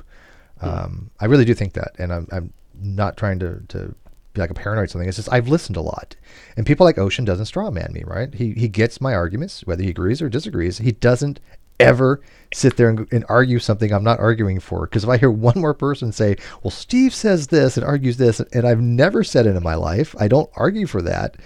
It's just I'm done with those people because it's such a waste of my time. I mean, the way I argue, I tend to open with asking a bunch of questions, which is fine. I try to understand as much as possible. Then I'll disagree with you. That's a good, honest quality, though. Sure. So what you're saying is, Steve, you're an atheist. I'd rather have somebody argue with me, from being a position of, okay, let me understand you, rather than let me argue what I think that you're arguing for. Yeah, it's a dishonesty. That's kind of the problem. A lot of these discussions. It's very People dishonest. don't honestly. Yeah. I mean, I've never told an atheist, "Oh, you're not an atheist. You need to be this position because you don't hold to the formal definitions." To be fair, you did tell me that once. No, what I said was according to, and I always say this, so I know I said it with you. I always preface it, and I always say, if according to philosophical definitions, if you want to be in line with the philosophical definitions, I've never said you are not this as like a command. You are this, right? There's a difference. If I say you're not this, I'm in referencing to philosophy, but there's not a prescriptive thing where I say you are this, right? Because that's stupid. You are what you say the fuck you are. Unless you want to give 20 years off your age, then you're just bizarre. Like that one guy. Who are you to deny me my identity? I'm a stickler for chronography. Yeah. I like that too, but generally I like it with 2 dicks. Well, first of all, if you went back 20 years, you'd be in diapers. So. Literally. Yeah. Yep. I wouldn't. I would have been out of diapers at this time 20 years ago. Wow, you're barely out of diapers now. You might be. That's true. Yeah. It was a different time back then. You guys with your BDSM shit, I know what goes on. I was there when they invented BDSM. Okay, look again. I'm not judging. Please, I'm not judging people. Everybody watches this later on. I get people have fetishes. I understand that. People didn't give me the shuck. We just tied them up with the hog rope. There's certain proclivities I will never get. Okay, diaper wearing as a sexual fetish is something I just cannot wrap my head around in any way. Mentally, I just what when you're too busy fucking to have a bathroom break, so you just wear the diaper. The weirdest one that I've ever seen was somebody was explaining to me they were turned on. How can you fuck like with the diaper on? Isn't it blocking the? You have a fuck. Your diaper has a fuck hole. But then how is it stopping the waste from? The scary part is I don't know if Rags is kidding or serious. Holes are the waste hole, right? I don't think diaper wearing is he kidding or is he serious? Oh, I don't know. No, just the logistics of this diaper fucking situation is just. The enthusiasm of his question meant he was serious. Man. Yeah, that's right. We love the next episode of Non-Sec. Yeah, remember I said I don't judge? Well, I lied. I'm starting to. Oh, I would never even act like I don't judge people. I judge the fuck out of folks. Rags are bizarre. Well, no, because like I understand the engineering, the everything that goes into wearing a diaper to drive from Texas to Florida to kill your estranged boyfriend. But fair enough. That's logistics. I don't understand the how it works in the sex. It's not like a sex thing. It's like a life thing. Are you sure? Because the reason I say work with depends. It's not. All I'm saying is I've had when I was in middle school. You got to understand. I knew a lot of emo people, and they were like more than one emo guy came to me by themselves, independent, not knowing that the other person had this idea as well, and proposed fucking a warm soaked wet diaper. Because they can't get any pussies, so I'm just wondering about this. I'm like, well, those are different things. Again, not judging, but I'm judging. Hole in the diaper for the fucking. No, just no, no. Saving time. It takes at least 10 minutes to get off the exit of the highway, go to the bathroom, and get back on the highway. I understand the logistics of that. It makes sense. I get the person driving cross country to go kill your ex. I understand that. That's given, right? But, Now, what I want is the bathroom toilet seat in Idiocracy. The guy, to be able to sit there and watch TV and shit at the same time, and have your soda. Idiocracy is really showing the future. It shows that's television. Should we talk about Trump now? Screens. Leave me Out my alone, I'm balls. baiting. It's going to be a show. we have that. We have that people the now. best part of that of that entire movie were the tax forms. Rondo's got electrolytes. Literally, I'll be talking to people and they're on their phone and they're on the throne and they're just like, like this, and I'm like, you can tell that they're. Go away! I'm baiting. It's like you know what, you can call me back. It's not that critical, okay? Always go hands free. When you're like, oh my God, that's a beaut. Speaking on the topic of diapers, there's some channels on YouTube that get away with. It's like basically young women sitting there trying out the adult diapers, and they like shit in the diapers. Oh my God! And it's considered a review. Educational. That's undercover fucking porn right there. Because they're like, remember my Patreon. Oh yeah, for real. Shipping aren't cheap. $50 plus shipping and handling, and we'll send it to you. Oh, it's like, so I can jerk off a horse and put that on YouTube, but I can't jerk off an. Okay, No, you need a premium Snapchat account for that. It's got to be a donkey. And when you guys think that vanilla is wrong, this is why I'm vanilla as fuck. I am just lesbian porn is all I. That's it. That's fine. I'm just straight vanilla. No, you ain't seen real lesbian porn. I'm sorry. I had a neighbor that I lived at like this efficiency hotel. I always love stories that begin with "I had a neighbor" in the past tense. Yeah. How long? So I'm sorry, but not helping your cause. Yeah, not helping your cause. No. He lived up being an old man, but I mean, he was like still an old man. That's good. Yeah. Okay, he's like those motels. Does the term euthanasia mean anything to you? And shit like that. Whatever. You got your cable, lights, water, everything's in one shot. It comes furnished, everything, right? So I had to move in one of those. Well, I got to know this guy. He was like an electrician, go out of town. I fucking wire up people's shit way up in the hills and shit like that because they're weird people just like him. Anyway, so one day he started giving away all this shit, right? He's like, here, take this, take that, take this. And I'm like, after a minute, I was like, wait a second, this is what people do before they die. So I went and had the conversation with him. He's like, yeah, I'm fucking dying from lung cancer.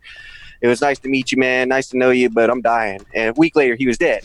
Well, 2 weeks later, me and my wife started going through the stuff he gave us, right? One is a CD book full of like very, very niche porn, right? Of DVDs, right? So we're looking through this, right? And we find one that's like a lesbian, like how to video like thing, right? And then they're like, lesbian. Yeah, well, like how to do certain shit if you're a lesbian, right? And they're like, the first thing was like a tutorial how to make your girlfriend squirt or whatever the thing was, right? And then they were like, go home and try this out. And it was like real couples, right? They went home. Step one, find a lesbian. Everything was fine until they got to the couple of the real lesbians, man. They were going, and all of a sudden, soon there was 2 black gloves. The girl had latex gloves on her hands, and it, like, you know how you warm your hands in the winter because you're cold, right? You're like rubbing your hands together. Just imagine somebody doing that inside the pussy. Can you send me this stuff? That shit fucked me up. Do you want to review it? Both looked at each other and we were like, our brains are scarred for life now. Like, I was like, I don't feel like having sex. She's like, I don't either. That shit is disturbing. You should, you know what you should do? You should watch a Serbian film. Oh, I've seen it. No. Don't watch it. Ignore it. Oh God, no. Watch it. As a PSA, I must say, I did it because this chick told me, "Hey, let's watch this film," and I was like, "Okay." Marry her. She was really into it, and I finished watching it. I was fucking disturbed. I heard you were an art lover. Am I the only person in the planet that has not seen? This sounds like the 2 kids in the sound box trick right here.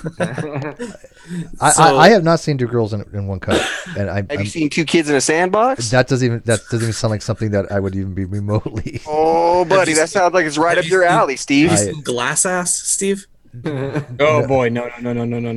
Dude, when I was growing up, we had VHS movies. Have you seen the Pain Olympics? Listen, when I was growing up, we had VHS and Beta, and what constituted porn was looking at select TV when you try to tune it off the carrier frequency so you can see nipple. My dad had some videos. We had. I remember these movies. There was Sex Boat. I think it was 1976. Taboo. Behind the Green Door. But I mean, on VHS, believe me, the quality was not that great. And I'm still going like, is that what are they doing? That's weird. Do you know why? Do you know why that movie was made behind the green door? Maryland Chambers? It's actually because of a location in my home city called the Green Door, which is an open swingers club, but you have to be a registered either couple or third-party swinger. You have to show your ID at the door, and once you walk in, man, there are no holds bars. So what is the first porno, or the oldest porno that you can actually remember watching? Like Well, they grew up in a city where they played it on I grew up in a city where they played it on Channel 5, like broadcast TV in the middle of the night. So it's a little weird. Well, I mean, they did produce it in the 20s and 30s. Born over the air. But I mean, the first in Las one Vegas, in Las Vegas in the early 90s, like through the whole 80s, but in the early 90s, as like a freebie service to like the adult industry of like the gambling, the casinos, everything like that.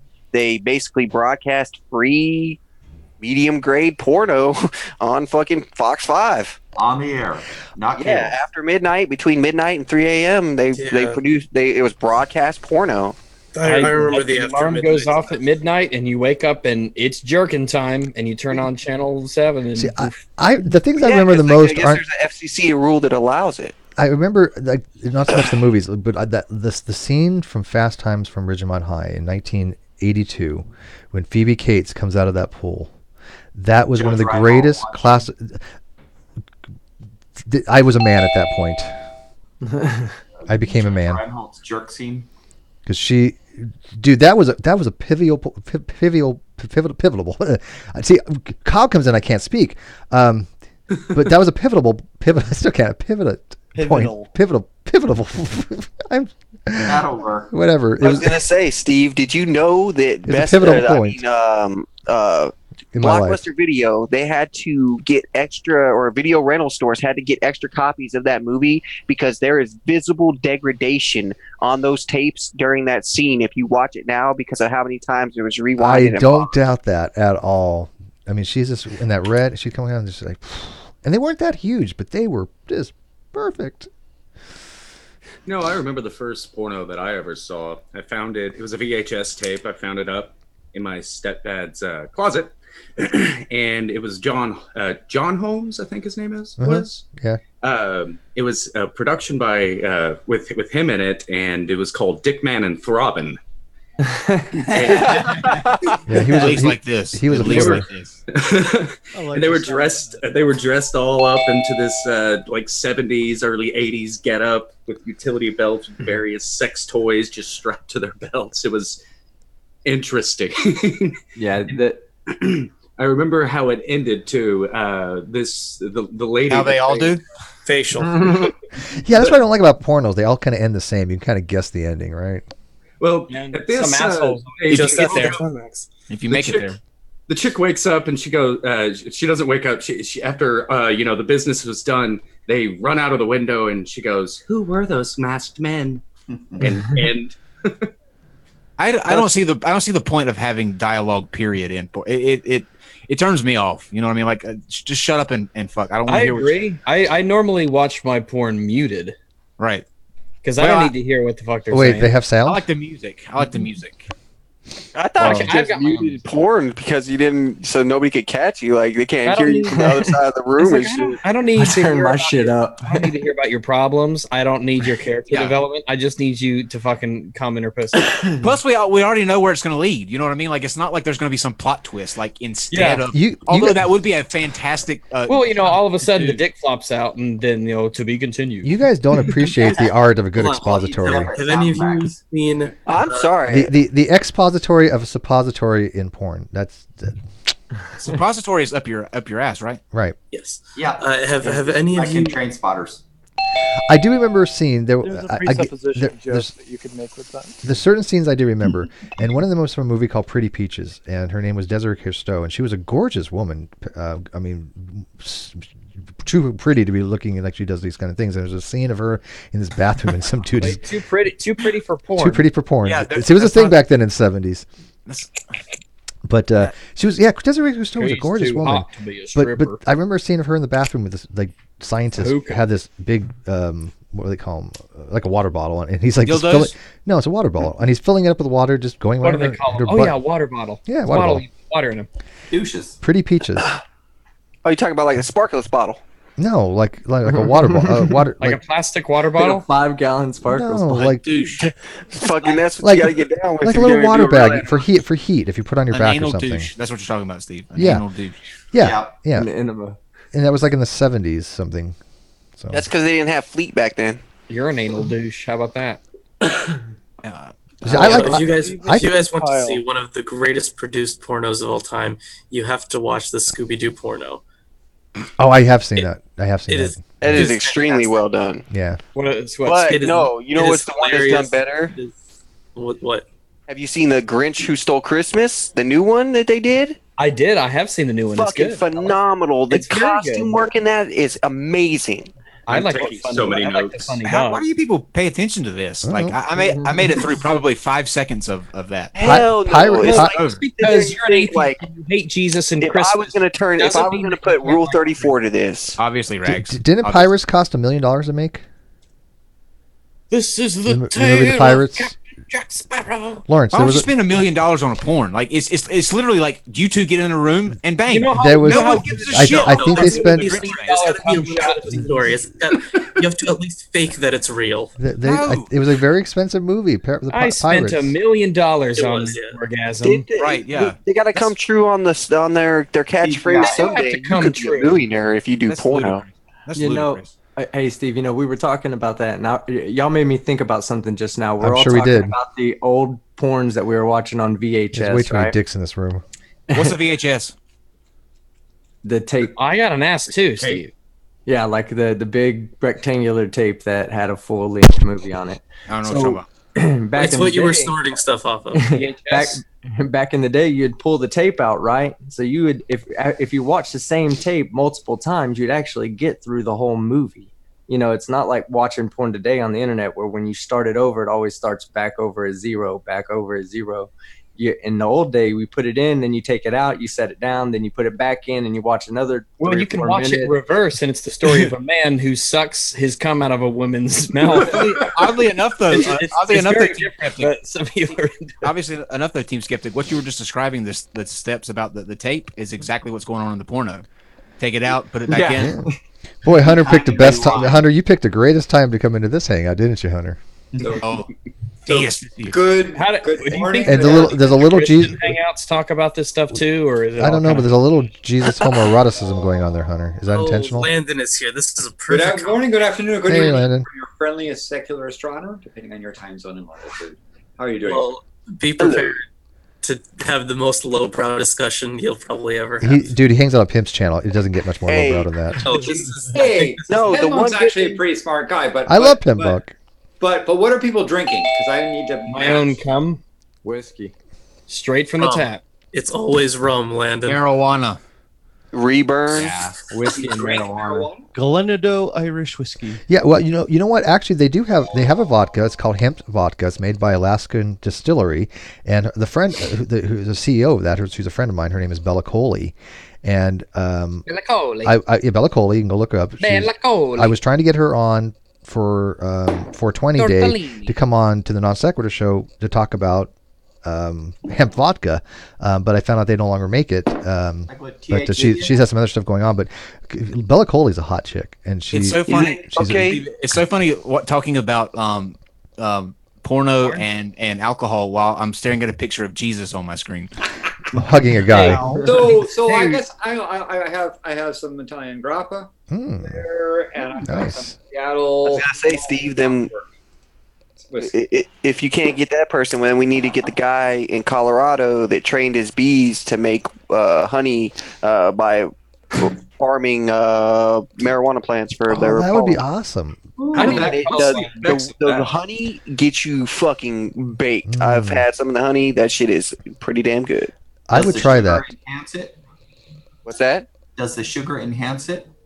Really, because like sugar. See, the thing is, what it is there's fats in there, right?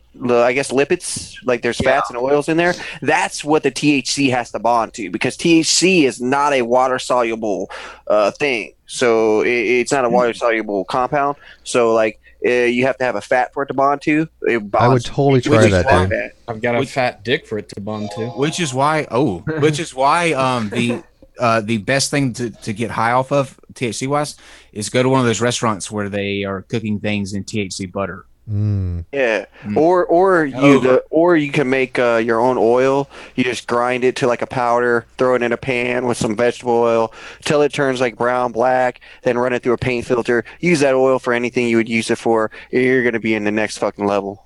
Or you could praise Jesus.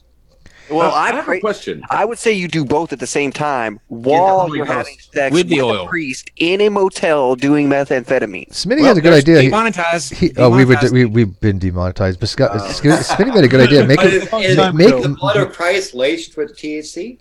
Make them into Girl Scout cookies. They'd sell out in a heartbeat. Let's bring the Christian in. Let's bring the Christian in. Yeah, so we can ask him if Jesus had nocturnal emission. Actually, Steve, the Girl Scouts in Colorado had no problem with it, but the parent organization got very mad that the Girl Scouts in Colorado were selling an overwhelmingly higher dispensaries. amount than anybody else because they were setting up outside of That's dispensaries. fucking brilliant. That's just smart. That's brilliant. I mean, yeah, I heard about that. Why? And the parent organization got so mad. Why? That's I always said this. Look, if you are a person that sells marijuana, the best thing you can do is also give them, like, for every dime or nickel bag, you get a bag of Funyuns or Doritos. Because think about it, shoe stores sell socks, right? Because they go with shoes. Shoe store sells socks. No, that's a tongue twister. Shoe store sells socks. Shoe store sells fuck. $5 for a Funyun bag. Yeah, I know. We're having a hell of a night with enunciations tonight. It's bad. Shoe store just type it in. ESDM. Hunter, are you there? Can you hear us, Hunter? You were ignoring us, Hunter. Okay. He's probably ignoring us because he's smart. Would you like to unmute? Yay. He's like, there's people on here taking shots and bong rips and shit. Talking about eating their own cum. So I saw this was Christy, like don't kink shame. Christy, come in here. We got I'm not too many. kink shaming. I'm with you there, Rags. It ain't a kink if all the cool kids do it. We need an actual woman to join us in here. So Christy, come on. Hey, Landon, we cannot hear you at all. Why are you trying to invalidate my experience? Let me fix this. Hey, Kyle, let me ask you a question. Are you into BSDM? Ooh, no. BDSM I'm okay with. He passed the test. You passed the test. You have passed the test. What is just for shits and giggles? What is what you just said? Oh well, BSDM. Hey, can somebody pull the dictionary out again, Chris? I believe that was you. Can you pull the dictionary out? It was BSDM. Somebody who's too stupid to properly look up BDSM. No, it's so much better. I don't think it's in that dictionary. Somebody who's definitely not into BDSM. Testing 1, 2. You never know. It might So be. was this celebrating a 3-year of something? I saw something. Yeah, 3 years without sex. I mean, sorry, without a cigarette. Both are true. That pretty much the like same a thing. bottle plant behind you. It looks like a bottle plant you're in there. I know that damn light tree behind you for sure. Who are you talking to, Puff? I used to do manufacturing, so that shit is screaming to me. The fucking red, yellow, green in the back is screaming to me. Brian's thing? I think. Yeah. I think he does. Is that? I know he does manufacturing. Yeah. Is it? He's fucking protecting his eyes from this bullshit chat we're having. Yeah. Machine work. Okay. Good. Oh, he's getting drilled at work. Good stuff. Not that Chinesium bullshit that blows up in your face. Do you do any stainless steel molding or plastic injection or anything like that? I did. We did plastic injection molding, single and 2-stage plastic injection molding, and then 2-stage bottle blowing. Yeah, Hunter. We actually owned a machine shop. My dad had patents, and we had produced some patents for some cassette retrieval systems. But we actually owned our own cassette. My dictionary. Get that handsome young man in here. Get that handsome young man. You guys make cassette tapes? No, we make cassette tape holders, things that you push a button and the cassette tape would come out, and we had the stainless steel machine stuff that was lathed, and then we would go to this shop and that we would rent, and it was a plastic molding injection company. Fascinating to watch how that Oh yeah. Because like, let's just put it this way. Herbal essence, like the 750 milliliter bottle. How much do you think the mold costs? Well, the ones that we had was $250,000. No, the mold that one of the 7 molds that they have to make those bottles that we had on our premises, each one of those molds cost 1.5 million to make. Yeah, because it's I believe it. The mold we had for the cassette system we had was $250,000. We had to pay for that. Yeah, and what's crazy is even though the plastic injection company, like you said, right, we owned all the machines and everything to do the work, right? But if tomorrow, General Mills or whoever was, say the contractor was Hellman's Mayonnaise, and tomorrow they say, we didn't like the last batch you sent us, we're canceling our contract, we'll be there tomorrow to pick up our molds. We have no work to do. Vacation, woohoo! Yeah. Good job. Shit, unemployment, your fucking $1,000 a week check just went to $240. Have a nice life. You got to make a YouTube channel, boy. Patreon. All right, Christy's not going to join us. Although, let's try to get Christy in for 5 minutes. Come on, Christy. Hunter can't be the prettiest one in here. Come on. I am the prettiest one in here. I look like Jesus. I'm the prettiest one in here. Can we let the pretty boy speak? Can we let the pretty boy speak? You can't say you're pretty if you can't even see your face. Just saying. Oh, I can see my face. Rags hasn't been on Canon with us, but he was on his channel. You were on your channel for the face thing, right? Rags? Oh, a while ago, yeah. Yeah. Well, it's an image thing. I want people to associate that. It's like a branding thing. Look at Puff Luckaway. Yeah. Look at Puff. Jesus. When did Jesus get here? Sorry, Jesus. Dude, you are like right out of a King Henry VIII play. Full-on Arabic beard. I'm so glad you finally escaped from that island. Can you quote me some Shakespeare? Because that would be really fucking Say cool to right be now. or not to be. Yeah. With an accent. Did you ever find your volleyball friend? Puff, go on back on camera. Quote me some Shakespeare. What light through yonder window breaks? It is the east, and Julia's the sun. Friends, Romans, countrymen, I've come to bury Caesar, not to praise him. The evil that men do Wait, I'll get this right. Friends, Romans, countrymen, lend me your ears. I've come to bury Caesar, not to praise him. The evil that men do lives after them, while the good is often interred of their bones. So let it be the Caesar. I took Shakespeare. Oh, you were one of those. Yes, I love you were one of those drama. You're one of those. Now, if you want to, can you tell me what? Okay, wait. Can you tell me what I play? Can you? Lesbians? What did I play? What did I play in Romeo and Thespian. Juliet? What did I play? Anybody know? Ben Fryer. Julius Caesar. You were the fluffer. No. Weren't you that guy that was talking in place of him when he was sitting in the hiding in the bushes? I was. It's been a long time ago. I don't remember the lines. I can't remember his name, but he was the guy that was basically Mercutio. talking Yes, to her. I played Mercutio. He was talking to her for him while the guy was Yeah, in the bushes. exactly. Romeo was in the bushes, right? He was simulating. He was telling him what to tell her. Yeah. Okay. Yeah. Okay. So yeah, but no, I was not. Now, if we wanted to sing like "O Tannenbaum" in German, I can do that. I was the varsity choir guy. Do it. Oh, Tannenbaum. Fuck. Oh, goodness gracious. On the spot. Oh, Jesus, man. I feel like I'm in fucking middle school again. Oh. Go for it. You, sir, are no Takeo Ishii. And I also was in I was into The Hobbit. Guess I played 2 characters. Can you name those? Wow, I which I don't know. I assume that you played all 3 trolls at once. Yeah, I was thinking that. Can I just say real quick? I didn't know that Rags did a face reveal. I just watched Rags' face reveal.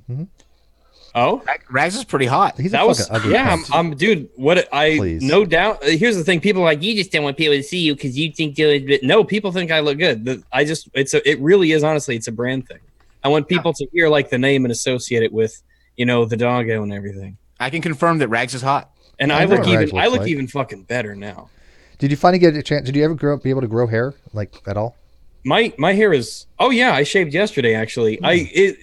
I prefer to have like the well-maintained chin strap, but no mustache. I like with a mustache less, but my hair is really long now. It's down to like my nipples. It's probably like Lawrence's.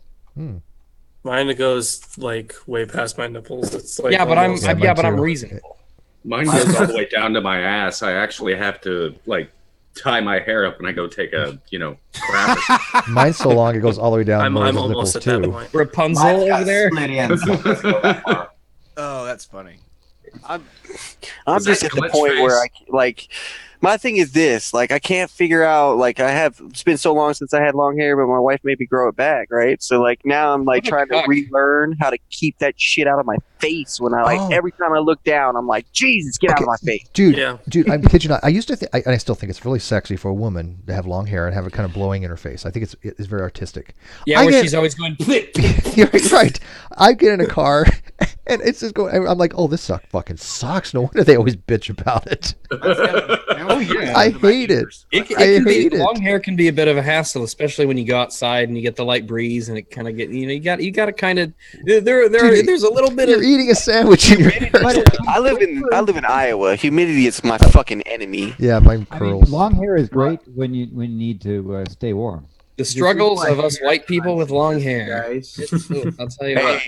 Landon, that's the only reason I'm allowed to keep my beard at my tire shop, because my boss is he grew up under the dictatorship of Saddam Hussein, so he believes that a man should not have a beard, right?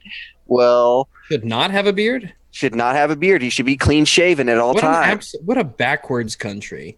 Yeah, well, he doesn't believe that you should fucking have to do what he says all the time, but he doesn't like that men have big beards and shit like that, right? Yeah. Well, I told him, I'm like, look, this is Iowa. It's freezing cold. It's -20 in January. I work outside. I need this to stay alive. Is he one of those damn progressives that don't think you should be throwing your gays off the roofs of buildings? I mean, those progressive types. Yeah, he also thinks that.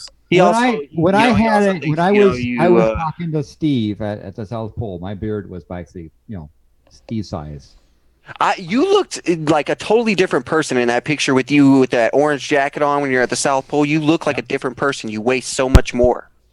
Well, I mean, the fluffiness, I'll be back, guys. My dealer's here. Okay. By the way, folks, it's now only 26 days and 45 minutes before New Horizons passes by Ultimate Thule. What was wrong with the old fucking Horizon? Beyond Pluto, so stay tuned for the end of the year for that amazing encounter. By the way, I did not realize this, but there is actually a drive service in the area here where you can.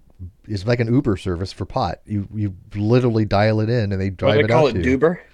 They call it Duber. That's good. Hell of an idea right there. But no, seriously, I did not When realize you're so that. lazy, you can't even go get weed to be lazy. Yeah, they'll literally drive it out to you. I think it's like a minimum of $50 or something for even. For well, yeah, you're not going to drive out for someone who's like, I can have $2 a week. Did you bring me Did you bring me onions or Funyuns? No, I'm going to use the same excuse lazy ass drunk people use for that.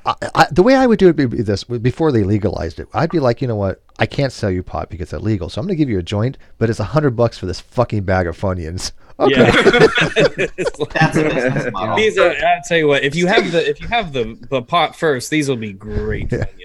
You will not. Let's say in Antarctica, there's nothing illegal, right? So because there's no laws, so everything is legal. Oh shit! So if I want to murder someone, I just have to trick them into coming to Antarctica with me. Yeah.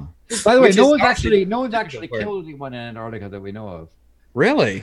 Well, I did read. You can't even find the body. It's like somewhere lost out there.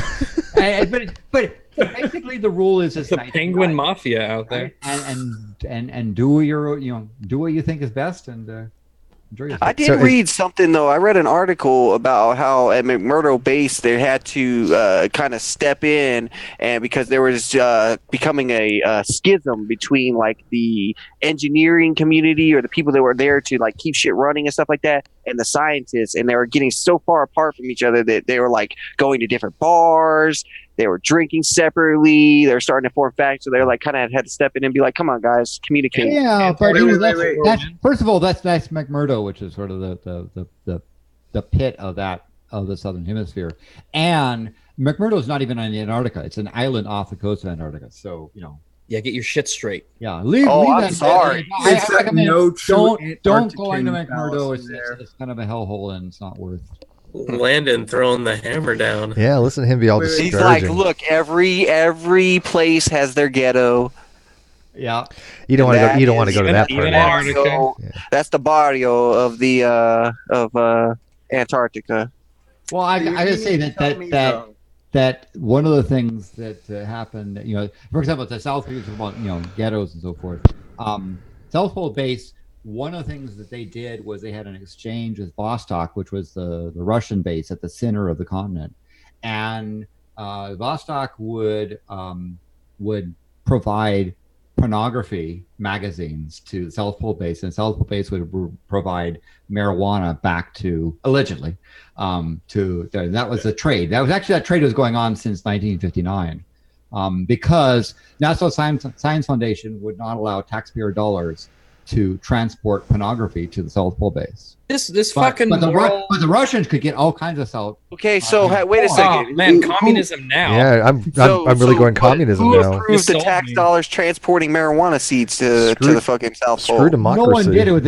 They were allegedly smuggled in. Allegedly. Okay, I've got a really big question here. Of the hydroponics garden at South Pole. Go for it, Chris. Hang on. What? But it's someone allegedly took seeds from Allegedly Maui, bred them. We know what you were doing, Landon. We don't judge you. But hang on, Chris. Chris has a question before Hunter falls asleep.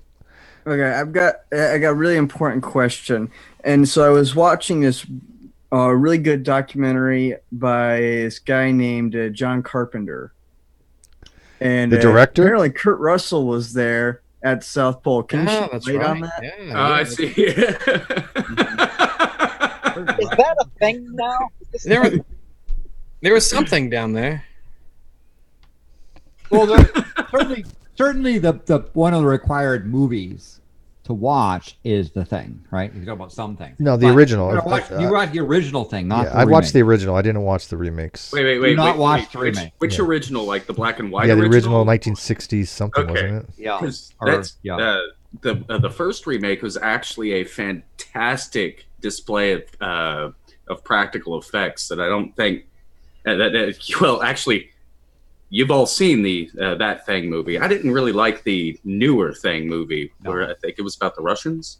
No, yeah, 2011. Don't watch that one. Was trash. Yeah, that ruined the franchise. But I like both the original and the 1950s or 60s, and I also really like the John Carpenter one. But the best vodka made at the nice segue. Yeah, how do you go from best vodka made was at the Russian base there, and that's definitely my favorite science fiction movie of the old time was from 1956, a movie called Forbidden Planet. It was one of the I think it was the first colorized science fiction movie. It's a really good movie. That's a good movie. And I'm not kidding. People always talk about old movies and they're great, or they're not that great, or whatever. I am not kidding. If you have never watched Forbidden Planet, you have not experienced what a true masterpiece movie is, because that movie, not even just for its time, but even today. Yeah, of course, the special effects are of course dated, but it is the best science fiction movie I think. It's lasted. Yeah, well, special effects brought us porgs. Leslie Nielsen. Hey, don't diss the porg. I like the porg. Yeah, well, I'm sure they banked on that. Forbidden Planet's where Robbie the Robot came from. Yeah, Robbie the Robot. Mm-hmm. Yeah, I liked the Andromeda strain. You know what? True story. The original Andromeda strain. My next door neighbor, Raymond Beer-Eye, was actually the colonel in that movie. Raymond Beer-Eye? Really? Raymond Beer-Eye. The base colonel. His name was Raymond Beer-Eye. He was my neighbor. I actually learned to swim in his pool. His wife was in Star Trek, The City of the Clouds, I think was the name of the episode. She was the queen of the troglodytes. But yeah, Raymond Beer-Eye was a very big name actor back then. He was in a show called Room 222. Karen Black. Yeah. So you may know, you've probably seen Raymond Beer-Eye, but yeah, I actually grew up literally halfway. He was my little next door neighbor, so I learned to swim in his pool. I'd go to his house and many times. Cool. So the older people would probably recognize it. Well, it was Beverly Hills area. My parents lived we lived in a very kind of affluent area. This is why we could afford $250,000 tooling. Unfortunately, they got screwed royally, and shit happens. But my parents were decent, well off at the time. Yeah, I have a really big thing for like sci-fi movies, like 1985 and before. I consider myself a little bit of a connoisseur of them. Yeah, particularly sci-fi movies where if you have special effects, but the emphasis on the story, right? Yeah, enhances the telling of the story, but you cannot. Special effects do not replace a story. Mm-hmm. Man, I like pre-CGI sci-fi, like Total Recall. That was like one with Arnold Schwarzenegger. That's not pre-CGI. It had Jurassic Park. Maybe had It was mostly pretty much all practical in that movie. Were special effects of all time? They make a lot of use of blue screen and stuff like that in that as well. But if you haven't seen the movie Dark Star, I think John Carpenter. Dude, I that think. movie. Excellent. Oh my God! Is that movie not the cult classic of all time cult classic? And yet it's so weird because here's a whole bunch of different ages here and of different walks of life, and yet you mentioned something like Dark Star, and it's like, oh my God, yeah. And yet you go to the average person, they're like, what the fuck is that? It's like so you haven't who lived. was the voice? Okay, who was the voice of the bomb? I can't do that. Who was the voice of the bomb? A trivia question I should know. Senior Bomb. Who was it? Well, while Steve figures that out, Alana's gonna have to tell me. I'm not gonna look it up. I don't know. Well, he's surfing down the planet. I'm gonna be heading out. Got stuff to do tomorrow. Yeah, we're gonna call it quits here in a soon. Oh, Chris, check your messages. I sent you something stupid. It was a sentient bomb, though. That bomb was brilliant. Yes, I mean, I just think about what would be like if look it up. If most of our arsenal were sentient bombs.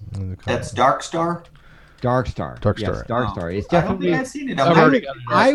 I would be, if you've never seen Dark Star, don't be in a serious mood. Maybe some substances to alter your mood slightly. Yeah. So it's kind of shitty in a way. Yeah, it was John. I think John Carpenter wrote it and directed it, but I think he did it as a film project, and it wasn't ever supposed to be taken seriously. And no, it was. It wasn't intended to be serious, and of course, I'm really a fan of the little blob, the beach ball blob. Okay, which bomb are you talking about? Bomb number 19 or bomb number 20? No, the beach ball. The beach ball was an alien in the movie. Okay, yes, I have seen this movie. It has been a long. That really, yeah.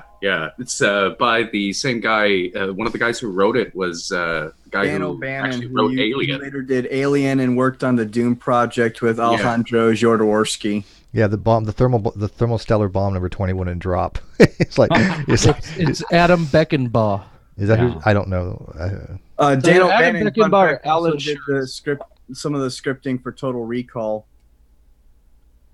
Yeah, I'm just looking at right now.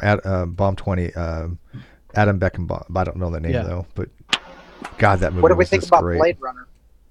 That's one of my all-time favorites. Utmost masterpieces ever put to film. Every time I upgrade my TV or anything else, I christen it with Blade Runner, the old one. I christen it with Deep Throat, and then I christen it. What do you think about That's why there's a smear on. Boy, when I had my first 4K TV, holy shit! Does that stuff wash off? You gotta use a lot of Windex. Yeah, baking soda. Just damn cloth. Okay. The trick is never mind. Don't worry about the trick. Don't leave it on too long. My ex was like, God, that's so vivid. It's like you can actually touch it. 3D. No, what did you guys think of the sequel to Blade Runner? I haven't seen it yet, but I heard it's really It's good. pretty good. It's pretty good. It wasn't. I was going to ask. Disappointing. I was disappointed. I mean, how do you follow up Blade Runner? Really, you can't. Yeah, I mean, it's like they tried to. Yeah, I thought the acting was pretty good together. in it. It was fine. It gave you pretty good Blade Runner vibes. The world building. It's just, I mean, it's not as good as fucking Blade Runner, but I had too high expectations.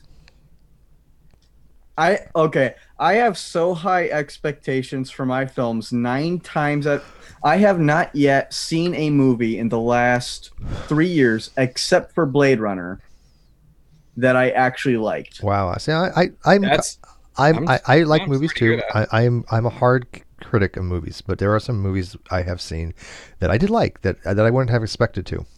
Low expectations really help because I really liked Cloverfield because I had really low expectations. Cloverfield was all right. It was okay, but I loved it because I had really low expectations. It's fine. What about Westworld, the television series? I liked the first season. I like the original movie. First season was brilliant. Second Yeah. season wasn't too heavy into it. But Westworld with Yul Brynner was obviously a classic, and I also like the Stepford Wives. The old or new?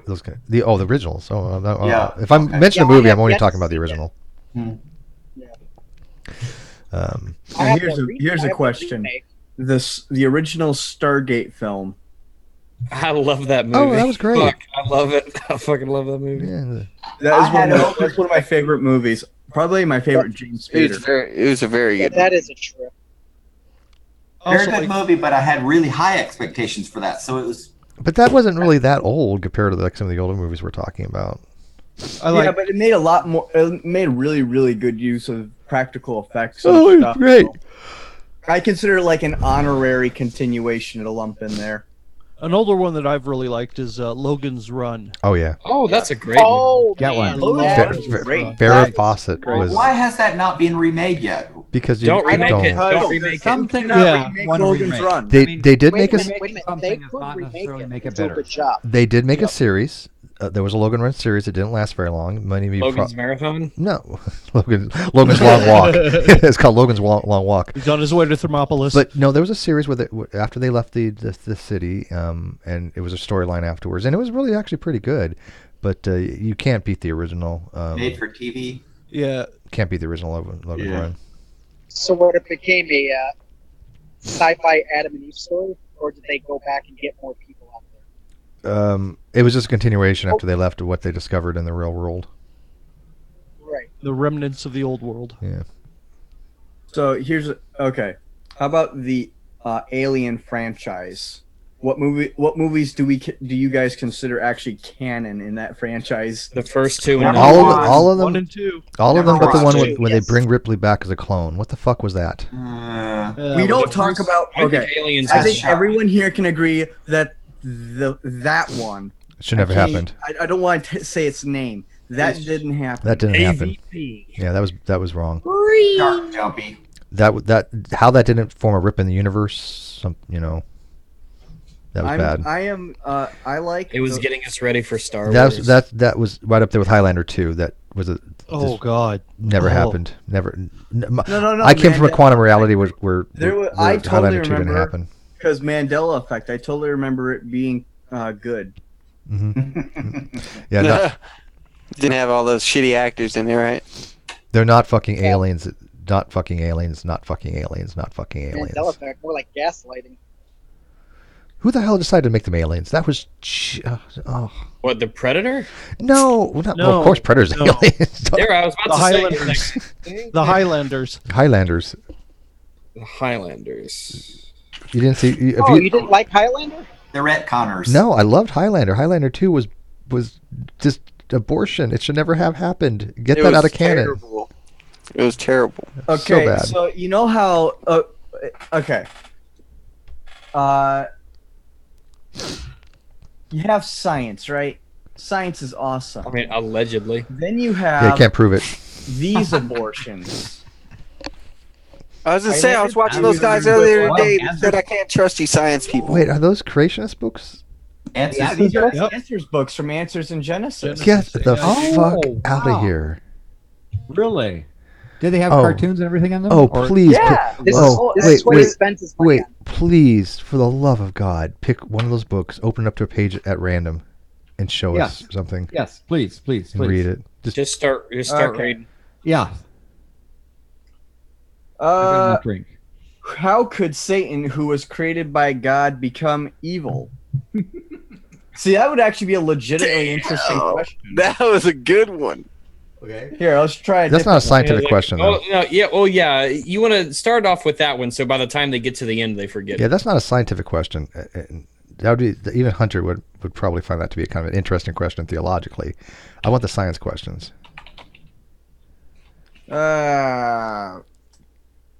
And what did Satan do that was so bad? He questioned God for whatever reason, but you know what? God, fucking asshole. How many people did Satan kill in the Bible? Like 7. No, he didn't kill anybody. No, he killed a couple, right? No, he didn't. Actually, he killed a couple. 10, including certain. Okay, here's a Who does he science kill? one. This one is about how the animals got anywhere. I'm on the last page of it, so I'll read the conclusion. Oh, is this the kangaroos in Australia? Transporter technology, clearly. No, volcano. Yeah, volcano ballistic theory. Oh yeah. Okay, That's a good one. Here's what they say. Starting from our presupposition that the Bible's account is presupposition. So already you failed. Sorry. Starting with the You can have presuppositions, but they have to be They have to be reasons for your presupposition. They're not arbitrary to the fact where I'm just going to pick this presupposition because I like it. I was going to say the Bible. That you picked them out of necessity. It's a necessity because the Bible says so. That's not a valid precept. It's just not. Oh, I'm sorry. I interrupted the word of God. Isn't it sad that we can actually hear this in Ken Ham's voice as he's reading it? Yeah, that's terrifying. So please continue. Yeah, please continue, Chris. Yeah. Sorry. Okay. Starting from our presupposition that the Bible's account is true, we have seen that scientific models can be developed to explain the post-flood migration of animals. These models correspond to observed data and are consistent with the Bible's account. It is notable that opponents of biblical creationism use similar models in their evolutionary explanations of animal migrations. Where? What does this happen at? I'm going to look back and see what some of their models are here. Oh, I will tell you right now, they don't cite a single actual peer review paper. It's going to be Jensen they quote. Well, that's because maybe if the scientific community wasn't involved in a global conspiracy against Jesus, to cover they it could up. have their own papers. You ever think about that, Steve? All the time. You ever think about the devil worshippers who control our government? No, it's reptilian aliens. I can actually understand why people become Satanists. I do get it, believe it or not. How about we go to the next page and the next whole section? I'd make a cool Satanist, wouldn't I? Dinosaurs. Hang on one That's sec. because they're putting chemicals in the water and turning the frogs. Turning the friggin' frogs. Do you think what was the question again? Well, hang on. So, do you think it would help me if I became a Satanist? I get more. I keep wearing black. I can get a pentagram. Get some iconic. Like a pentagram. Would you be able to remain an atheist or whatever the fuck? Steve, yeah, I could be an agnostic Satanist, couldn't I? They don't care. Just can't be a theist. You'd actually look good in the Satanist outfit. Yeah, I think so. All you need is round spectacles, just totally round. Get the funny contact lenses. Okay, so please. Would the chicks dig it? Would they find it sexy if I was into Satan? Yes. I could talk about some profound things that probably make no Chris, sense. what was that question again? God damn it, Lanny! I'm talking about Satanism here. So let's talk about something important. It was. Go ahead, Chris. And women if they like Satan stuff. Go ahead, Chris. It was like how could Satan turn evil if God created him or some shit like that? Yeah. Honestly, I have already forgotten what I just read. Free will. Because the angels were, I guess, they didn't have the same free will we had. They had to listen to God, and Satan said, no, I don't want to. Yeah, I don't think you could be an agnostic Satanist because Satanists really are, they don't believe there's any God. So, does Satan count as a deity or not? It depends on your brand of state. Some could. Hey, Chris, question. This may be a good segment for our show. If angels do not have free will, how did 1/3 of them follow Lucifer? They rolled a 6-sided dice, and they failed their one had 1 and 2. Their saving throw. They literally failed their saving throw. So what ended up happening was that long ago in the cosmic dungeon masters cosmic dungeon master. Well, Chris, God was of course the dungeon master. Roll for perception. Oh, you do not notice it raining. The 21-sided. Well, yeah, that was definitely one. In order to notice raining, your perception had to be 105, right off the bat. So that was shit. You couldn't get that till Noah. Chrissy says they can be agnostic, so she wants to become a Satanist with me. Aren't Satanists kind of hedonistic? And she likes girls, so it wouldn't really work out for us. But some of them. No, that's LaVeyan. That's LaVeyan Satanism. Christy would make one hot Satanist, I'm telling you. not gonna front. She would be. That would be really hot to see her in like a Satanist type thing. Now, Luciferianism, I'm not entirely sure on. That's a whole nother level. That's a different level of dark. Yeah. So Chris, you had basically had a 2-volume set there. Is that like the wisdom of Ken Ham in 2 volumes, or is there more than 2 volumes? Oh, there are 2 others. I don't have the other 2. Oh dear. How much were those? But if you want to read if you want more, lots of great information, I have In the Beginning. Oh, good grief. Oh no! Oh damn! I have that. Hey, but that's around Earth. If we had it. That's around Earth. They're picturing around Earth. No, it's flat. You're just confused. Hunter, do you ever get annoyed at these people like Ken Ham and Ken Hovind and all these younger creationists? They're making Christians look fucking stupid as shit. It's got to be annoying to you. And they're making money too. It is.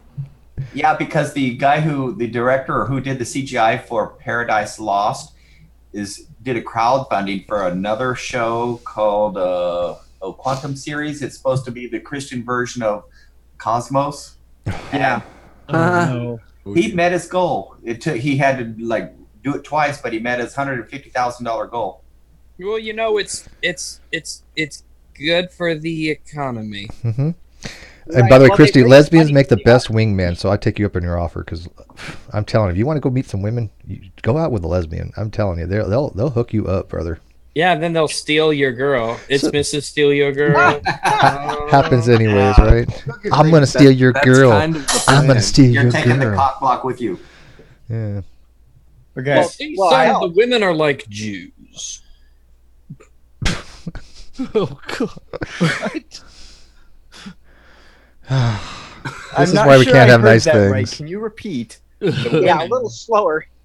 The women, don't trust the women. Put them in camps. Oh. This is Rags, by the way. Rags you can find on his YouTube channel at Rags. Where's that? It's like Mr. Atheist. Fuck you, like and subscribe. That's right. 6 million wasn't enough. Pass it on. Okay, I'm moving on here. I also have another creation book, and if that's not enough, I also have of life. Yeah, the good, the bad, oh my God. That's an oxymoron. Was this because you used to be into creationism, or is this just like you just wanted to learn about creationism? It was just because I was into creationism, and then I also inherited all my grandpa's crappy creationist books. So you really did believe this shit at one time? Yes, I did. Do you have the Paradise Lost Blu-ray set? You did too. Yep. Even when I was a theist, I never believed in young Earth creationists. The closest I came was like the Adam and Eve, but the flood never made sense to me. But dude, I was so creationist. It is a bit retarded. Went to the Creation Museum.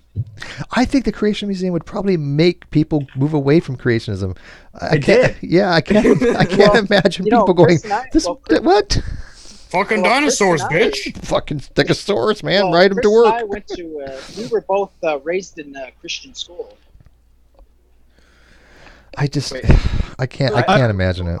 I went to the Ark Encounter, and that was pretty terrifying. Dude, I really want to go to the Ark Encounter. No, you don't. No, you don't. I don't. What is keeping Ark Encounter alive? It's just placards and mannequins, isn't it? It's crap. Well, yeah, well, think of their government placards and mannequins. They do have animatronics. They do have animatronics. If you call them that. In theory, Chuck E. Cheese animatronics. In theory, could the Ark actually get so bad that they have to shut it down, or is it just? Oh yeah, okay. I'm sure it will. Hoping they sell it. I'm hoping that it gets shut down, and then Arn Ra actually goes through with his plan of buying it. Well, if an atheist organization bought it, it would be just devastating to creationism. It turned into a brothel. It's going to be the whorehouse. The Ark Encounter. I don't think like Jesus instantly comes back. He's like, this time you've gone too far. This poor man. He'd be like, this place is fucking lit. His boat. Yeah, I don't think the Ark Encounter is going anywhere. If you want to see it, okay, go ahead. It's going to be the next Pottery Barn. In the short amount of time that they were able to raise the money, they'll raise the money again. They're already talking about aren't they talking about doing the Tower of Babel next? Yeah, Tower of Babel, and Oh, for also fuck's adding sake. a roller coaster and a couple other things. Serious It's roller not going coaster? anywhere. I have a question. What the fuck? Where did they describe the over/under loop in the fucking Bible? I have no idea. Well, they got a zip line. They got a zip line. Well, I was just wondering. Was right after he sold out Jesus? Was Judas like, "Yo, man, I'm gonna go do the inverted drop on that fucking sick ass coaster, bro"? Well, I don't understand this. If God is unchanging and the Tower of Babel that they built to the sky and nothing, they God moved them all around different languages, and why did when they built the Burj Khalifa God didn't care? Sounds like somebody wants to live in sin. Hey, God couldn't have stopped them if they had built that tower out of steel. I mean, iron. Iron. Iron. Well, if they had built it out of iron chariots, I don't fucking gravy. I just don't understand why God doesn't care about this shit nowadays. If he cared about it back then, I'm just trying to. I still try to wrap my head around Because that. no Why don't one's you trying see? to build towers to go. I heard that heresy can't melt. Oh, we haven't. Wait, we have an expert. We have an expert. We have an Yeah. expert. Han Solo, are you there? Well, according to Ray Comfort's World Religions. Oh, good grief. Han, are you there? Robert? No, maybe not. Whatever. Re. Also, according to W.A. Criswell, or according to Tony Campolo. Tony Toblerone. I also have Tim Chafee's book that definitively proves the resurrection actually happened. Definitively. Sounds itchy. I also have great classics like Lee Strobel's The Case for Christ. Strobel. Followed by his great sequel, The Case for Faith. Do you have Darwin's Black Box? No, I don't. By Fahey? Yeah, I got a couple of books myself. Evolution is a just so story, man. Oh, I also have Billy Graham's Christian Workers Handbook. That's a classic. Talk about you damn. Billy Graham's the man. I also have. If you have Hal Lindsey, I'm gonna shit. I also have some Christian apologetics in German. Do you have Hal Lindsey? Like Great Planet Earth? No. So the Robert, the most beautiful man on Earth, according to some. Well, you are. Fabulous. So I have to ask you, Robert, why is it that God doesn't really put these plagues on the earth anymore? That he doesn't actually do the shit he used to do in biblical times? iPhones. Why does he allow all this stuff? Everyone's got iPhones. You're like, well, shit. The jig is up. The jig is people up. are like, oh, God's going to pour out your wrath because of this. And it's been, by the way, 50 years for me. I've been hearing this shit. He's going to come back and kill every firstborn male. Yeah, well, I don't. I'm the firstborn male. Fuck that shit. Right. The biblical miracles seem to stop as soon as the scientific method is developed. Yeah, and I noticed this is actually true too. Things like spirits and stuff like that actually after that actually went away after we developed a camera, and once they started getting Photoshop, it came back. Yeah, I just tweeted that on my account. The picture, the graph, I just tweeted it on Bob's Opinions. The camera invented, Photoshop invented. Yeah. I think that There God's is an miracles are directly correlative to the number of copies of Dianetics. Yay! I don't know how to admire your book collection or just really feel sad for you. Allegedly, I'm actually pretty jealous. You got a nice one. He has a nice collection. I gotta admit. Well, Steve, you'll appreciate this. I used to have a decent book collection. I had a really good book collection. Molecular Genetics, 3rd edition. My sister majored in English. She was master's in English, and she had a collection of books, and I had my collection of books. So between the two of us, we had a study. We read a lot. So I'm an English major, so I can tell. That's cool. She was really into she really liked Ralph Waldo Emerson. She really liked what was it? And all that other gay shit. No, I'm trying to think of her. She was American Lit more than anything. Really liked the Oscar Wilde was her favorite. I hate American Lit. Absolutely despise it. You know, like Ernest Hemingway? Racist. Fuck Hemingway. Nothing more to say. He was a man of the. I mean, he was a man's man. Manly man. It's probably why he blew his brains out. He was misunderstood. No, that was World War One. The demons. So Robert, do you want to answer the question? By the way, I'm sorry we interrupted you. You deep thinker, you. It's a good question. Do I ask bad questions usually? I mean, I hear that a lot. Oh, that's a good question, Steve. It's kind of unusual. Oh, Steve actually asked a decent question for a change.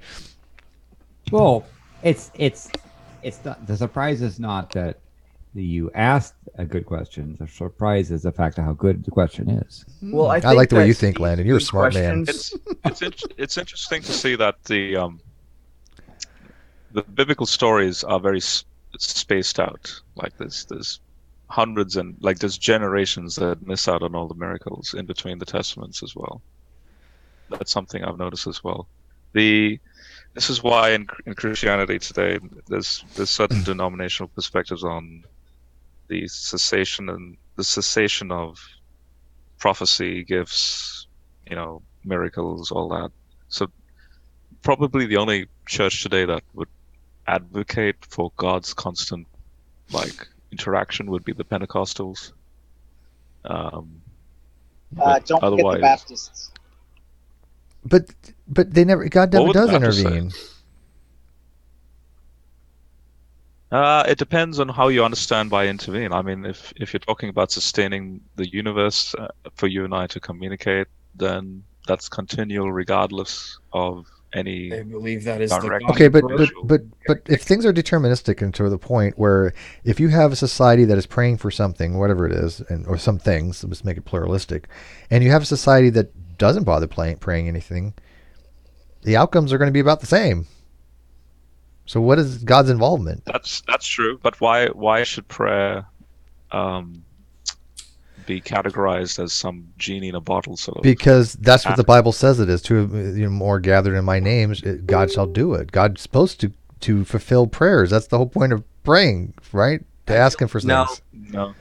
Actually, if you read 1 John, the book of 1 John, it says, if you ask anything according to His will, He will answer. Oh, well, that's that's an escape hatch if I've ever heard of it. That goes into what Ecclesiastes has to say, which is keep your prayers short. But wait a minute, according to His will. But here's the thing. Look, that's like saying, well, why bother praying? Because God's going to do what the fuck He wants anyways, that's right? What I'm saying. It's like, You're why supposed bother? to pray to understand No, God. it says And then you're 2, supposed 3. to pray that God's will be There are done. 2, 3. If there are 2, 3 who pray in my name, I'll be in their midst, and that's more in I'll line. be there with to say no. I'll be like there. That was how I was taught when I grew up, is that you really needed 3 people all focusing on the same goal. Like if you were praying for a family member, let's say, you would go to the preacher with your mother or something, and you would pray together. But the whole thing was a concept of 3. Like they really stressed like having at least 3 people together to pray for. Well, and also, like, for example, it's kind of like Beetlejuice. That's kind of fucked up. What if there's only 2 of you there and you really need shit to happen? You're just you're shit out of luck. You can't call upon God. You'd be like, you didn't get enough people together. You ain't taking the shit seriously. According to 1 John, how is the will of God determined if you're going to pray according to God's will? Well, if it's according to God's will, you're just an innocent bystander at that point. You have no choice. No, you're not innocent because you have original sin. Well, I mean, you're just a bystander. The point of prayer at all. You can't even be an innocent bystander. I don't understand the point of prayer at all. I just think it's a paradox, because it's just like, okay, God already knows what I want and what I'm thinking. What's the purpose? In reality, prayer is essentially like an expression to oneself of oneself, even though, you have the concept of sitting there and actually talking to a God. It's kind of like graveyards in a way. I think, but I don't understand the purpose of that either. Talking to your ideal self? Essentially. For example, Dave Hunt wrote spiritual self. Dave Hunt wrote a book called Seduction of Christianity. The whole Word of Faith movement, that God is like a cosmic placebo, prayer involved in that context. And so he, being a Christian, was heavily against that. That prayer's not meant to be like that. It's meant to be more private. Meditation. It could. Well, that sounds like spiritualism to me. Then. Yeah. Well, I don't see the differentiation between interpersonal, for interactive God. For example, I remember in church one time there was a lady that was having family issues with her daughter and her husband, and I mean she could talk to the whole congregation saying, "Hey, pray for me in this situation," and all that, right? Whereas that doesn't really do any help. Like, for example, hashtag, the whole hashtag thing, hashtag the girls that were stolen by the ISIS lot in Africa.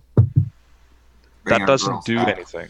Are you saying there's no? Bring our girls back. But here's the thing: when you're asking for something, like for example, someone was in bad health, you're asking for God to have some kind of intercession. You want Him to come in and somehow do something normally that would not have been normally the case, right? You want a change of outcome from what normally would have happened. So this is what happened with that lady. So instead, what I did was the pastor and me and one other guy, a female and her, we went into the prayer room in the church, and we wanted to model out any particular secret sins that she may have, because don't forget, the prayer is dealing with psychology as well. So it's the psychology of the individual. And reconciliation, she wanted to be reconciled with her daughter, especially. And when she was able to then express what really was hindering herself and the family situation in that prayerful context, within a week, she came back saying, "Look, what happened the prior week in that discussion, I've been able to get my relationship back with my daughter. That will then lead into, it's like a snowball effect. It'll lead into the husband coming back." So prayer is a lot more private and it's not meant to be flashy and like a show-off sort of thing. Because that's what Jesus said. Wait, so you're telling me that Joel Osteen is doing it wrong? Big time. Shocker. I don't think so. I don't think he's doing it wrong at all. I think he's got it going on, right? Yeah. Billy Graham told me. I've got a question. So that's what I find interesting, is that Jesus always says, "I don't want you to tell anyone about this," or don't pray vain babblings like you see the pagans do. Like but God was a lot more flashy and showy back then. I mean, Jesus did do miracles in front of people, supposedly, right? All that without CGI. And I've got a question. There was a lady from the church I went to. She ended up contracting pneumonia, put her in the hospital. She nearly died. The church had a intercessory prayer meeting, emergency prayer meeting. I forgot what weekday it was. I think it was probably like a Tuesday or a Monday. Half the church showed up and prayed. I have a question for you. Did God hear our prayers? I was there. Yeah, I also have had a close. She survived, by the way, and she's doing fine. But see, I was praying that she wouldn't make it, so God wouldn't listen to me. No, I'm kidding. But I mean, let me change the scenario. One second. I thought you said she passed away. No. She said almost passed. She actually got better as she was in the hospital. Let me ask you a question. Would she have recovered had she been in the church, laying out on one of the church pews as we prayed? No. She according to the study, why not? You know you're being preyed on. You get like performance anxiety. Yeah, there's actually it actually depends. There are actually, but that's not his point though. His point is why wouldn't prayer work on its own without having the medical interventions? Right? Why can't prayer just work for the sake of working? So the same biblical text, and this is in the book of Sirach, it actually says, if you don't honor the doctors, then you're foolish. Okay, but there's a lot of foolish people out there. The book of Sirach? Yeah, in Ben Sirach. What? The book of Sirach. I'm not a Protestant. That's a Doctor Who reference, right? That sounds like a Doctor Who reference. Oh wait, what are you? Are you Eastern Orthodox? No, I'm I don't really like to hold any title. I'm just a Christian. That's Okay, so you have kind of your own canon, because I don't know of actually any official denomination that actually considers Sirach canon. But here's the thing, Robert. Look at. Hang on. Let's say Chris gets sick, right? And his parents are really firm believers. They're evangelistic young earth Creationists, and they're praying for Chris to get better. Why should God hold the naivety of his parents and the fact that they're idiots? Not saying they actually are, but that they're idiots and they're not getting him proper medical treatment. Why should God take that on Chris? Because I mean, again, don't forget. So I had a friend. He's an ex-Muslim. He turned Christian. His name was Nabil Qureshi. He's a famous name on YouTube. He passed away with stomach cancer, stage 4 stomach cancer, at the age of 34. All the medical treatments were there. Along the way, everyone was prayerful about it, including myself. The interesting thing is that this notion of providence at play, I could see taking place throughout that whole 1-year ordeal of him first being diagnosed and then him passing away last September. There was a lot that doctors learned, he learned, we learned, but the end result happened to have been that he passed away. Yeah, but can't you learn more if you live? Well, then that goes straight into the notion that if he had to have lived, then, and this might sound a little bit odd, but then God would have to contradict the laws of nature, because given it's God, the extent we can't have God doing does that in the Bible all the time. So I mean, his son, according to the Bible, his son literally broke the laws of nature and rose from the dead. That was the whole point behind that. No, wasn't you just reversed thermodynamics. Oh, what? Oh, okay. what? Okay, what? Hold on. He Wait. split the Red Sea. I'm glad I Okay, Second. water into wine. Steve, you know that. Stop. Reverse the arrow of time. That kind of is, the laws breaking laws of physics. Yeah, entropy, not a real thing, Water right? into wine. Han Solo, I have a question for you. What kind of predictive modeling can we make based on prayer? I think that'd be a misuse of the scientific method, actually, honestly. I think it's a kind of a loaded question because... It's kind of like I had 1,000 outcomes on a board. Would you throw in 1,000 darts at your preferable target? Just throw in one dart at the board at this 1,000 different outcomes. Is that going to be more accurate than prayer? Well, you're assuming that God... In other words, he's asking you, would you see a statistical significance with prayer over what you would expect if there was no prayer for something? I mean, you got to phrase. Robert's a scientist, or he's a math dude, so you have to phrase it in his vernacular. Yeah, I would say that from my life experience alone, I'm judging this based on my life experience alone. The spiritual experiences I've had are few and far, but they've been significant, and I'm pretty level-headed when it comes down to coincidence and so on. And those moments I would consider to be providential rather than happenstance. How many digits? So. Yeah, what's your error margin there? What's your confidence level? Straight epistemology. How do you know what you know? Do you believe that you know what you know? Do you believe that? Do you know it? If I kept a journal, then there would be error margins you can calculate. But there's so many unknown variables. If you had to put a number on it. What, in regards to the improbability of it? Yeah. Like if you could say I'm this much % certain that prayer might work. I would say about in the 90s.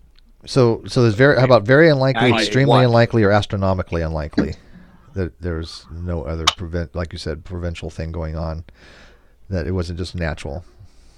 Well, because that's what I'm saying. Like, well, you know what? I gotta tell you. Hang on. I've seen your girlfriend, so maybe there is some intervention there. So. Oh my god. So prayer works. Like you could place a 90% on that prayers work, right?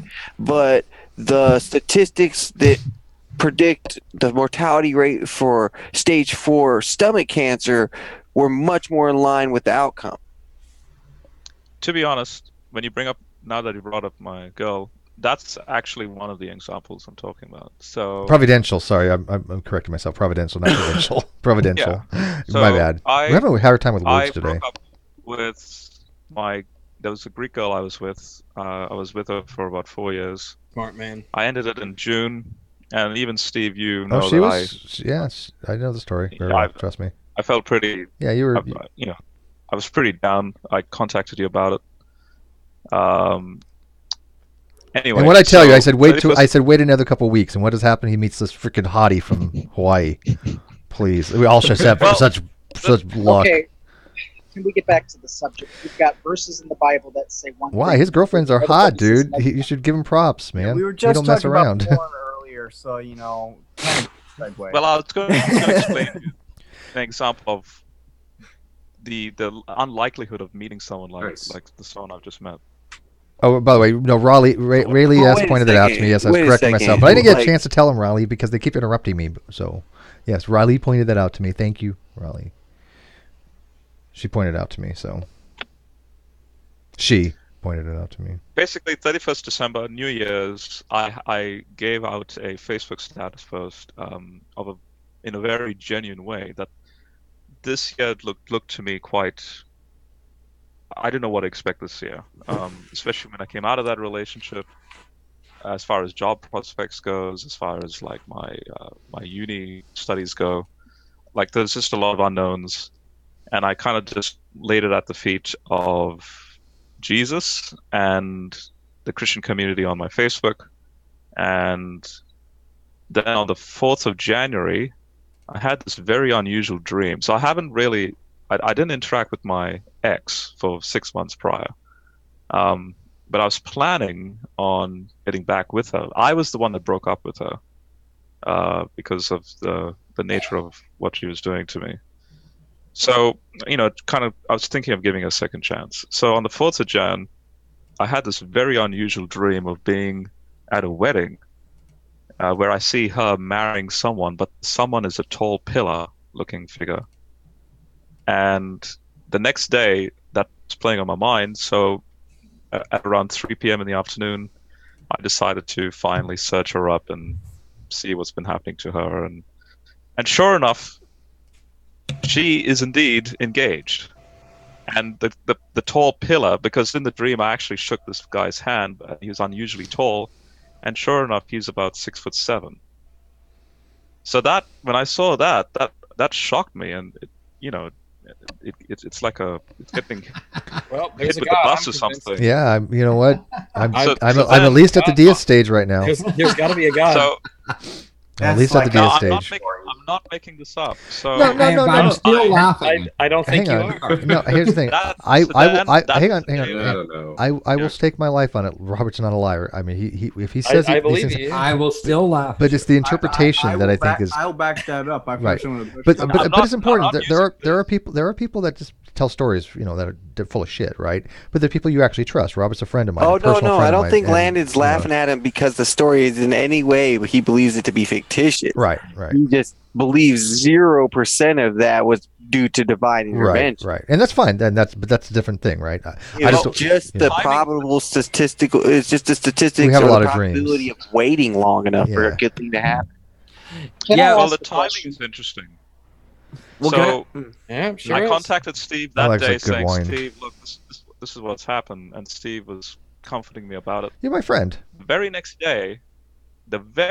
day, I get an ad from Aaron through one of the groups I'm in, and we kind of just hit it off, and now I'm engaged to her like 6 months later. So praise the Lord. Hallelujah, baby. Just the way the whole year has transpired is very unusual. I've dated some women that I thought to myself, there's got to be some God intervention going on. Hey, I've said God a few times in the bedroom. Yeah. I usually cry out my own name, but it's okay. It's the same. Oh, Steve. Same and they're like, "Who is Steve?" It's me. Oh my God! I highly recommend. Oh my Steve, it's so good. Like, oh my God, me. Yes. I do highly recommend Leslie's. Okay, so you prescribe. One sec, Landon, go ahead first. I do highly recommend Leslie's Chardonnay. Oh, I love Chardonnay with fish. Chardonnay is the best wine with fish. Nice, buttery. I can't even drink. I can't even eat certain foods without a nice Chardonnay. If I go out for a nice seafood, I gotta have Chardonnay. Gin. Yeah, someone turning water into this wine. Yeah, that would be impressive. That'd be impressive. On God or no God, it's still a romantic story, dude. Well, you know what? I'm gonna take a different approach here, and I'm just gonna say to Rob, honestly, I can't say anything whether or not that had God intervention or not. I'm just gonna say, if you think that happened, good for you. If you obviously this is proof for the God of dreams. Well, Morpheus? Look at Yeah. If right now in my magic cup, which is magic, your magic cup. if God can produce a Hennessy cognac in here, like the champagne type, which is like What's going on? It's $250,000 a bottle. Yeah. If I can get some nice Hennessy and cognac in here right now, it's so transparent you can't see Steve through it. Yeah. But Steve, don't you realize God have to extra kilo? Even the cheapest bottles from France of the Hennessy's are like $10,000, and there's a single malt. 23-year-old. So is wine from France more expensive or fuel? Well, there's a 23-year-old brandy you can get that's $10,000 a bottle, and there's another one that I found that was like, what was the cost on it? Well, I remember one. It was $9,999 for this 20 cheaper in France for a 23-year-old bottle of brandy was $10,000 fucking dollars, and same with the good Hennessy cognac is $10,000. So. Wasn't Louis XIV? No, this was Pete Whiskey's something or other. Oh, okay, yeah. So I was looking at some good bottles of wine the other. Not that I could afford it, but I was dreaming. I had some of that back in 1996, courtesy of the French taxpayer. That's like $560 a shot if you had to do the math. That's ridiculous because it's 17 shots. Well, I don't know. I don't think it was worth that much, but the French taxpayer was paying for it, so who cares? Yeah, fuck those guys. Yeah, let them pay for it. Fuck. Yeah, they got to deal with that shit, right? Yeah, let them worry about it. Explains the riots. I have some Chardonnay left. A mass of French locals were just wondering why an American guy was walking around saying thank you. By the way, I think Brian wanted to say something. Sorry. Merci. Go ahead. Brian? Was it Brian? Yeah, I think Brian wanted to Brian. I'll probably get a black label here coming up. I was going to ask, you attribute finding your soulmate to answer prayer, yes? That would just be one example of a lot in my life. Yeah. But if that was within, how do we account for Christians around the world that are obviously paying a high price for their faith? I'm thinking of a mountain in Iraq where a bunch of Christians fled from ISIS and they were left there to literally starve to death and die of thirst. There was no divine intervention there. That happened several years ago. Also, you've got people around the world that are holding their babies in their hands, watching them starve to death. Mm-hmm. Now, explain to me how God seems to interact. I remember as a Christian praying for mundane things like, oh, I'm late for work, God, help me find my keys. Looking back, if I had demonstrable proof that God answered my prayer, and yes, he helped me find my keys, I would be ashamed right now to even admit that. Knowing, and I think that's a valid point. Yeah, but hold on, I thought the same thing. Knowing that many prayers have gone unanswered. They've done studies on prayer. It's like less than 50%. Now, how do we account for these things? Yeah, so I'm not saying I prayed for a new partner. I specifically said that that next year is unknown, and I prayed not only for myself but for pretty much every person that might read that Facebook status about the new year coming ahead. But because 2017 was a pretty shitty year for everyone. Like everyone. Robert, I don't think you're understanding his question, Robert. No, you're not understanding his What he's question. saying is that the Lord, without your specific request for a new partner, stepped in. I didn't No, ask that's for not it. his question either. I think. No, you didn't alleviate. What I'm saying is your God, he sought to make your life a little bit better, a lot better, right? Hang on. I want to clarify this because It could have been worse. It could have been worse. Hey guys, let's just let Brian clarify, okay? Okay, I'm thinking about Christianity in general. In the United States, are you living in the States by any chance? I'm in Australia. Okay, that's fine. But you got Christians in the developed world that have this belief in a loving God that it can be petitioned for prayers and supplies all our needs. It's easy to believe in a loving God when you're not starving to death, when you're not wondering where the next meal is coming from, when you're not wondering if your kid, isn't going to starve to death in your arms. So I just find it odd that the answer to prayer seems to be not above coincidence. Well, can I put it in a more succinct way? Because I like your question. I think this is a critical point. I want to word it a very succinct way. What do you think that Brian's saying is that if I prayed to find my car keys, what kind of deity would it be that he had intervened to solve something like that, but has not intervened to solve something like a child starving? I think there's a discrepancy there, and I think that's the heart of Brian's questions. Now you've just pointed out the problem that Dave Hunt was pointing out 20 years ago in Seduction of Christianity. Dave's a very smart man. Yeah. Mm-hmm. And he's a Christian. I don't know who he is, but obviously he's asked the same question I did. So, and Brian did. It's a good question. And the whole word of faith movement that Joel Osteen encompasses, that's exactly what Christians should not be doing is using prayer as a tool in that context. But you're still missing the bigger picture, Still Robert. not answering the question. The question is very simple. If God, no, I know what you're saying. The question is, put ourselves in God's shoes, or in where God is located, in the way He decides to do things. So why is He deciding to bless my life and not say? No, I think it's a little more simplistic than that. First, why does he choose to bless? Why does He help me find my car keys, but He won't?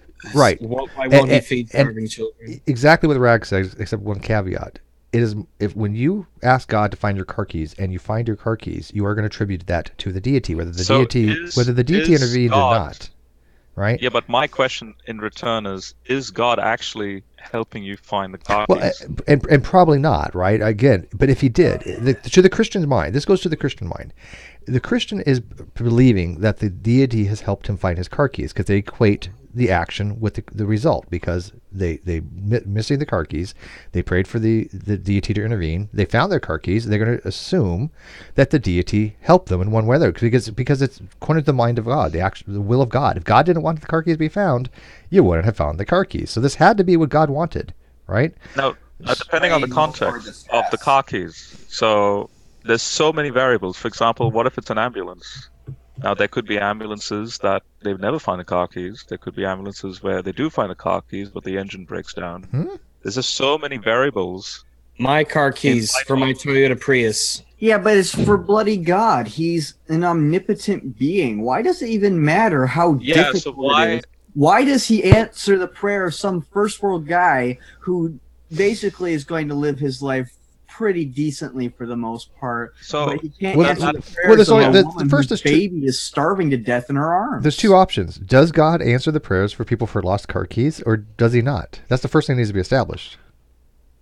Do you think God does? And I would argue I don't know, because it's God's will. And honestly, I think the car key thing is kind of irrelevant, because even if He didn't answer for car keys, He's not answering for starving children, and that's kind of fucked up in its own right. Well, that's the argument. Whenever the classic Puritans would pray, they would always pray, "If it is Your will." They would always end it like that. Yeah, but that means that it's His will. Why bother? It's going to be His will anyways. Yeah, there's no point. Because you're subject. You're just subject to Him being sovereign and providential. We need to get S.J. Thomas in. She'll set us all straight on this. But it's like saying, do the things that you were going to do anyway, please. Yeah. Hey, God, to me, it sounds more like do what you want. Prayer is asking God to change His will. That's why I took. Get out of jail free card. See, I thought prayer was to have God change his position, because in the Bible, didn't prayer change God's mind? Numerous times, Mhm. especially if you So- read Jeremiah. I mean, it Even is a type of bargain. position, you know. Sometimes prayer is all about like it's to help you psychologically. I wish it would understand help us circumstances. biologically. Prayer will actually I mean, help you I find your understand- car So you're keys. arguing I a placebo. I understand how prayer can be a means of communication, not just for petition and asking like what I want for Christmas. Yeah, there's I understand advantageous things how to- it's meant for a relationship between God and man. Okay, I understand that. I would but- go one step further. If you're praying, you're communicating the problem not just to the Lord, right? But you're actually doing some kind of autobiographical or self-assessment at the same time. You are pondering these things for your own self-reflection. So when you enunciate them, I could see how prayer could help you individually, because you're basically working it out your own problems by whatever, talking to, you could talk to the wall and do the same thing. But the principle is that You're making a presentation to somebody else, and when you make a presentation to somebody You're else, thinking about it. especially God, you're going to make it do it right. So you'll come up with, you'll say, "Oh, I should look on the sofa cushions. That's where that should." Are you? What do you know? It was in the last place I looked. if it be the will of Chris Hansen to find my car keys. Yeah, so Are you that's the suggesting- way I are see you that. suggesting that prayer is merely psychological? Is that what you're saying? Yes, all psychological. Well, I'm talking. Yeah, Robert. Oh, sorry. Is that no? That's fine. Is that what you're saying? It's merely psychological. The psychology can be included in the Well, prayer. I don't think anybody's disagreeing with that, but does it have any ontological? The problem Things. I see with prayer is could that be if you're ontological as praying, well. the problem I see with prayer is that aside from the psychological benefits, if it's just the will of God and we're just going to go with what the Puritans were saying, then there is no point praying. By the way, I gave the Puritans as an example because those people were suffering the most as far as child mortality Suffering. was concerned. Yeah, they caused a lot of suffering as well. Well, my thing is this, with the Holocaust and all that, that God. caused suffering? Well, hang on, God. Oh, yes, they did. God. Religious oppression. Well, Some of my relatives did absolutely horrible things. a lot of cultures did. I mean, if there was a hell, I hope they live in it. But but my thing is this: if God's going to allow such atrocities like the Holocaust and genocides and Rwanda and all these other places where all these different craps going on, or starvation, then when does He intercede? If and I'm being sincere here, if all these atrocities happen and they've happened for thousands of years. There's atrocities happening right now. Right. Yeah. So that's the we're point. saying they are still happening. When does God intercede on any of these things? Never. It appears that He doesn't. The atrocities that happen are those atrocities being sustained ontologically to even have an existence? And according to the Christian model, God's the only one that sustains. But that's a cop-out, to be honest with Steve, you. you have to exist in order to intercede. Yeah, but you're saying is God's allowing you to exist so you can have these atrocities. That's not helping in the argument. No, I'm not saying that. I'm just saying I've thought about this as well, and what I've also realized is that if, according to the Christian model, God sustains reality in every facet of reality, then even the atrocities. For example, when I was flying to Hawaii. And as we were landing, I noticed the wide blue ocean just before landing in Honolulu.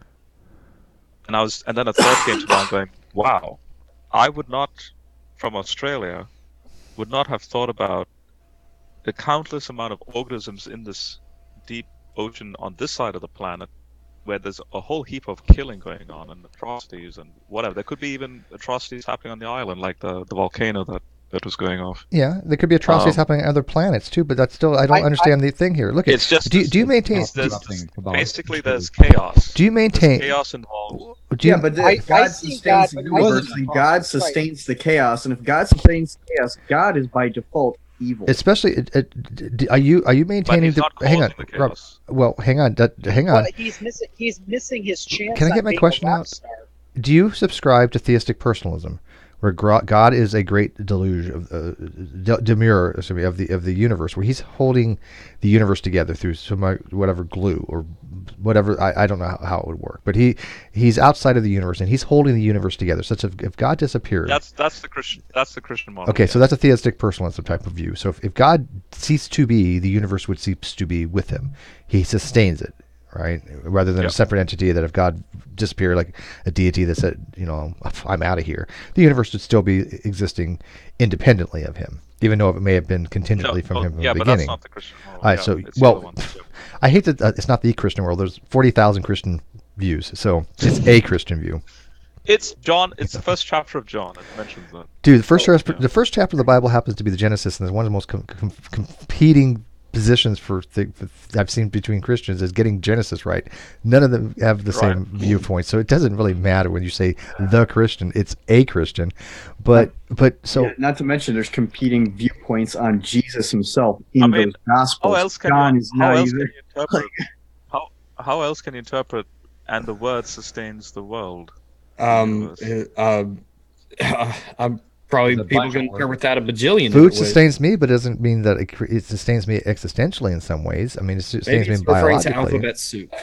But in the Greek, it literally is. Every facet of this universe is. I mean, that's a mighty bold claim. Every facet of this universe is what? Well, its ontological existence is because of the word. How do you know that? Mm-hmm. Well, that's his belief. It's a claim. That's the theological claim of the scripture. Yeah. How does scripture know that? Well, can I ask you about the New Testament, Mr. Solo? Do you believe that the New Testament was inspired by God, meaning that men were moved of the Holy Ghost to write the New Testament? Just the New Testament. Sure. Okay. I'll need to clarify though what inspiration is. It's not mechanical or like magic or zapping knowledge into those writers. Is New Testament God approved? Okay. Yes, that's a better way of putting it. Could the New Testament writers make mistakes? Not that I know of. I'm not saying did they. I'm saying could they have? They could, yeah, many times. Okay, so if they could have made mistakes, how do you know what you have is accurate? Because of the amalgamation of the data points. That doesn't mean that that doesn't mean that it is accurate. So, for example, I could make mistakes as an educator in math, but when I formulate, say, a semester course on differential equations. Wait a minute. We're talking about God's message to mankind. We're not talking about mathematics or textbook that might. No. I'm talking about when you coalesce data together in order to give it to someone or a group of people.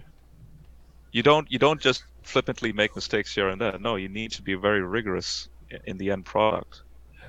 And that's what I see the New Testament. We know that they weren't very rigorous because we have more errors in our New Testament manuscripts than we have words in the New Testament. Not according to the recent study done where they used evolution to defend the manuscripts. Wait, are we talking about the same Bible that had a museum that found out a third of the stuff they had was illegitimate and it was forgeries? No. What museum was this? It was the fucking... What?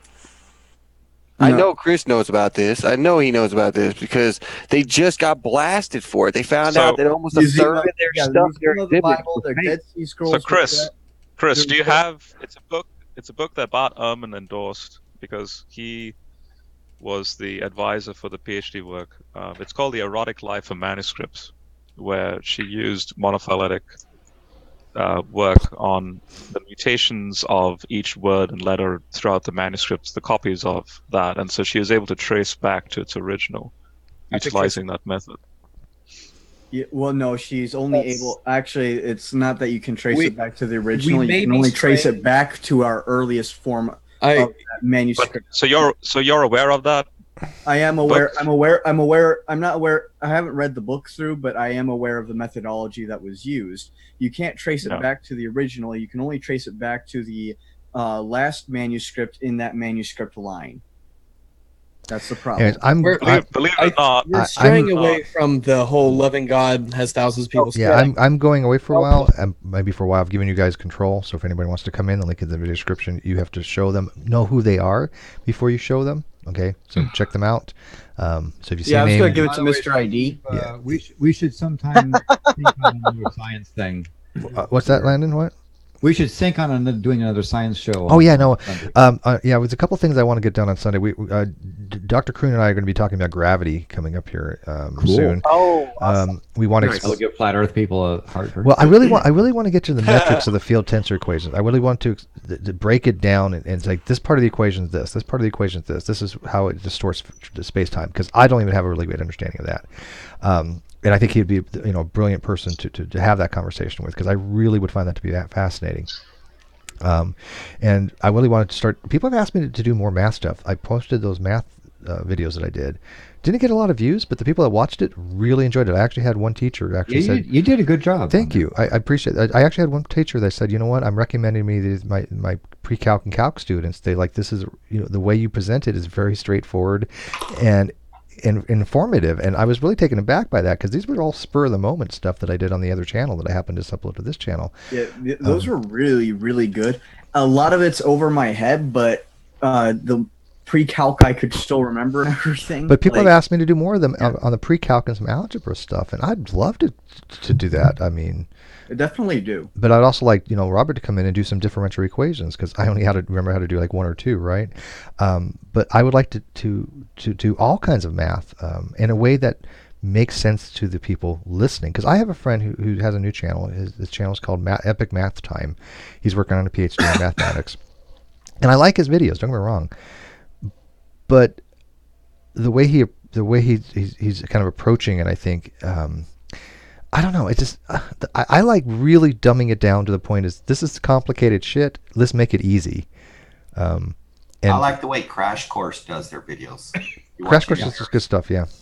So Steve, I'm also suggesting that we should do sometime basically a general astronomy, because there's a lot of stuff happening in astronomy now.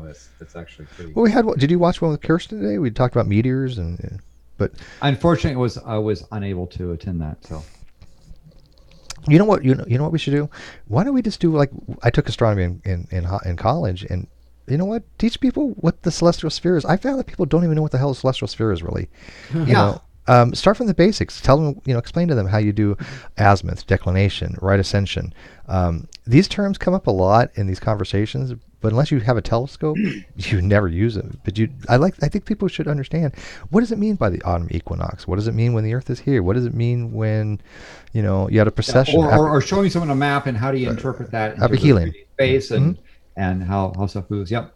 Yeah, Landon, I have a couple of star charts that I personally own. I don't even know how to freaking read them. Yeah, I'd like to learn how to do it. Flat piece of paper and translate it into 3D stuff. So yeah, let's that would be awesome. Especially people that have telescopes. It's like, look at, for example, there's a couple objects that I love looking at, right? And right now my telescope is no more because I lost my lenses, but it's okay. I was going to buy a better one of these days when I get to a place where I can see stuff. Mm-hmm. But there's a cluster, and this is a double cluster, and it's always to the north of me, right? It'll always be circumpolar, and I always know approximately pretty much where to find it because from the North Star, it's going to be somewhere, around it, right? But I can find it. But it's one of the coolest shit to look through a telescope. And so when you look at a star chart, I think we should be able to tell them, okay, when it tells you this is, this and your ascension, and how to do that on your telescope so you can find it instantly. Because I'm doing the ocular method. Are you talking about the double cluster in Perseus? Is it in Perseus? It's near the Little Dipper. What sort of power do you need? I mean, what's the minimum? Oh, I use a 600 millimeter focal length. I use a 20 millimeter ocular, 4-inch aperture is usually about So it's like the magnification power of that. Well, magnification power doesn't mean shit. These are about 400 magnification total, because magnification, the problem with magnification is the more magnification you get, the less resolution you get, and there's a kind of a trade-off. The key is I got an astronomer here talking to me about astronomy. Fuck, but the key, there's a couple. But I happen to like this topic. The main things for me for a telescope is light gathering power. Yeah, you have to have a big. You got a big one. The aperture. Well, speaking of big, I'm sure. By the way, this the double cluster you're referring to is the one up in Perseus. Yeah, I don't. I didn't know how to find it. I have to look for it every time. But it's beautiful. It's beautiful. What's your telescope's diameter? I've had 3.5. I've had 4-inch. Wow. But I've looked through a 12-inch. My dad and I, we've got a 13-inch. Yeah. We can get Jupiter magnified enough that you can actually see the shadows of the moons cross over the I've surface. looked through a 12-inch. See, that's the thing. If you have a large aperture, you can have a higher magnification, and then you don't lose as much resolution, because there's a trade-off. Do I want to see Jupiter this big and not see any surface detail, or do I want to see it small? The problem is that detail. Magnification also magnifies noise. Yeah, exactly. Typically, things that have high magnification have very small field of view. So if you want to look at something large like Andromeda, you're not going to see it in a big telescope. No, you want because also binoculars. But Andromeda, how much of the space does Andromeda take up? It's several degrees. Yeah, it's huge. 3 to 4 degrees depending on how you do that. Yeah, it's really big. Pretty wide. What's funny is if you could actually see all of Andromeda, because it's very dim, but if you could actually see it in the night sky, it would be like 3-4 times the size of the moon. Yeah. Well, it's actually, huge. While you guys are comparing apertures, I'm gonna bounce. I'm gonna hop into another chat. I'll talk to you guys later. You know how to get me excited, don't you, Rex? Yeah, that's very personal. What's my size of my aperture? Yeah. It's not the size of the aperture; it's how you know. It's how the photons come in. It's where you point it. Anyway, it's been a pleasure. Thank you very much. Thanks, Chris. By the way, I appreciate some of your books and so forth. So yes, and I'm out of here too, Steve. I appreciate you having me on, man. Yeah, I'm gonna dip out too. I think we're gonna end this. So anyways, guys, thanks for like I said, 3 years, and thanks for all the support. Congrats for this channel. Yeah, 3 years in a row. Good job. The friends that I've had this year are some of the closest people I've had in a very long time, and I've noticed it. I appreciate the camaraderie and the people that want to listen. They listen. If they want to listen to other bullshit, let them listen to the other bullshit. I'm just going to be here doing my thing, and people want to listen to it. We have conversations like this, and I enjoy them. So subscribe, become a patron. All right, everybody, remember, subscribe to PewDiePie. Yeah. Become a 9-year-old. And stop subscribing to T-Series, right? Is that the war? T-Series and PewDiePie? Yes. Fuck those guys. Screw T-Series. Subscribe to anti SJWs. All right. Fuck you. Good night, all. Ciao.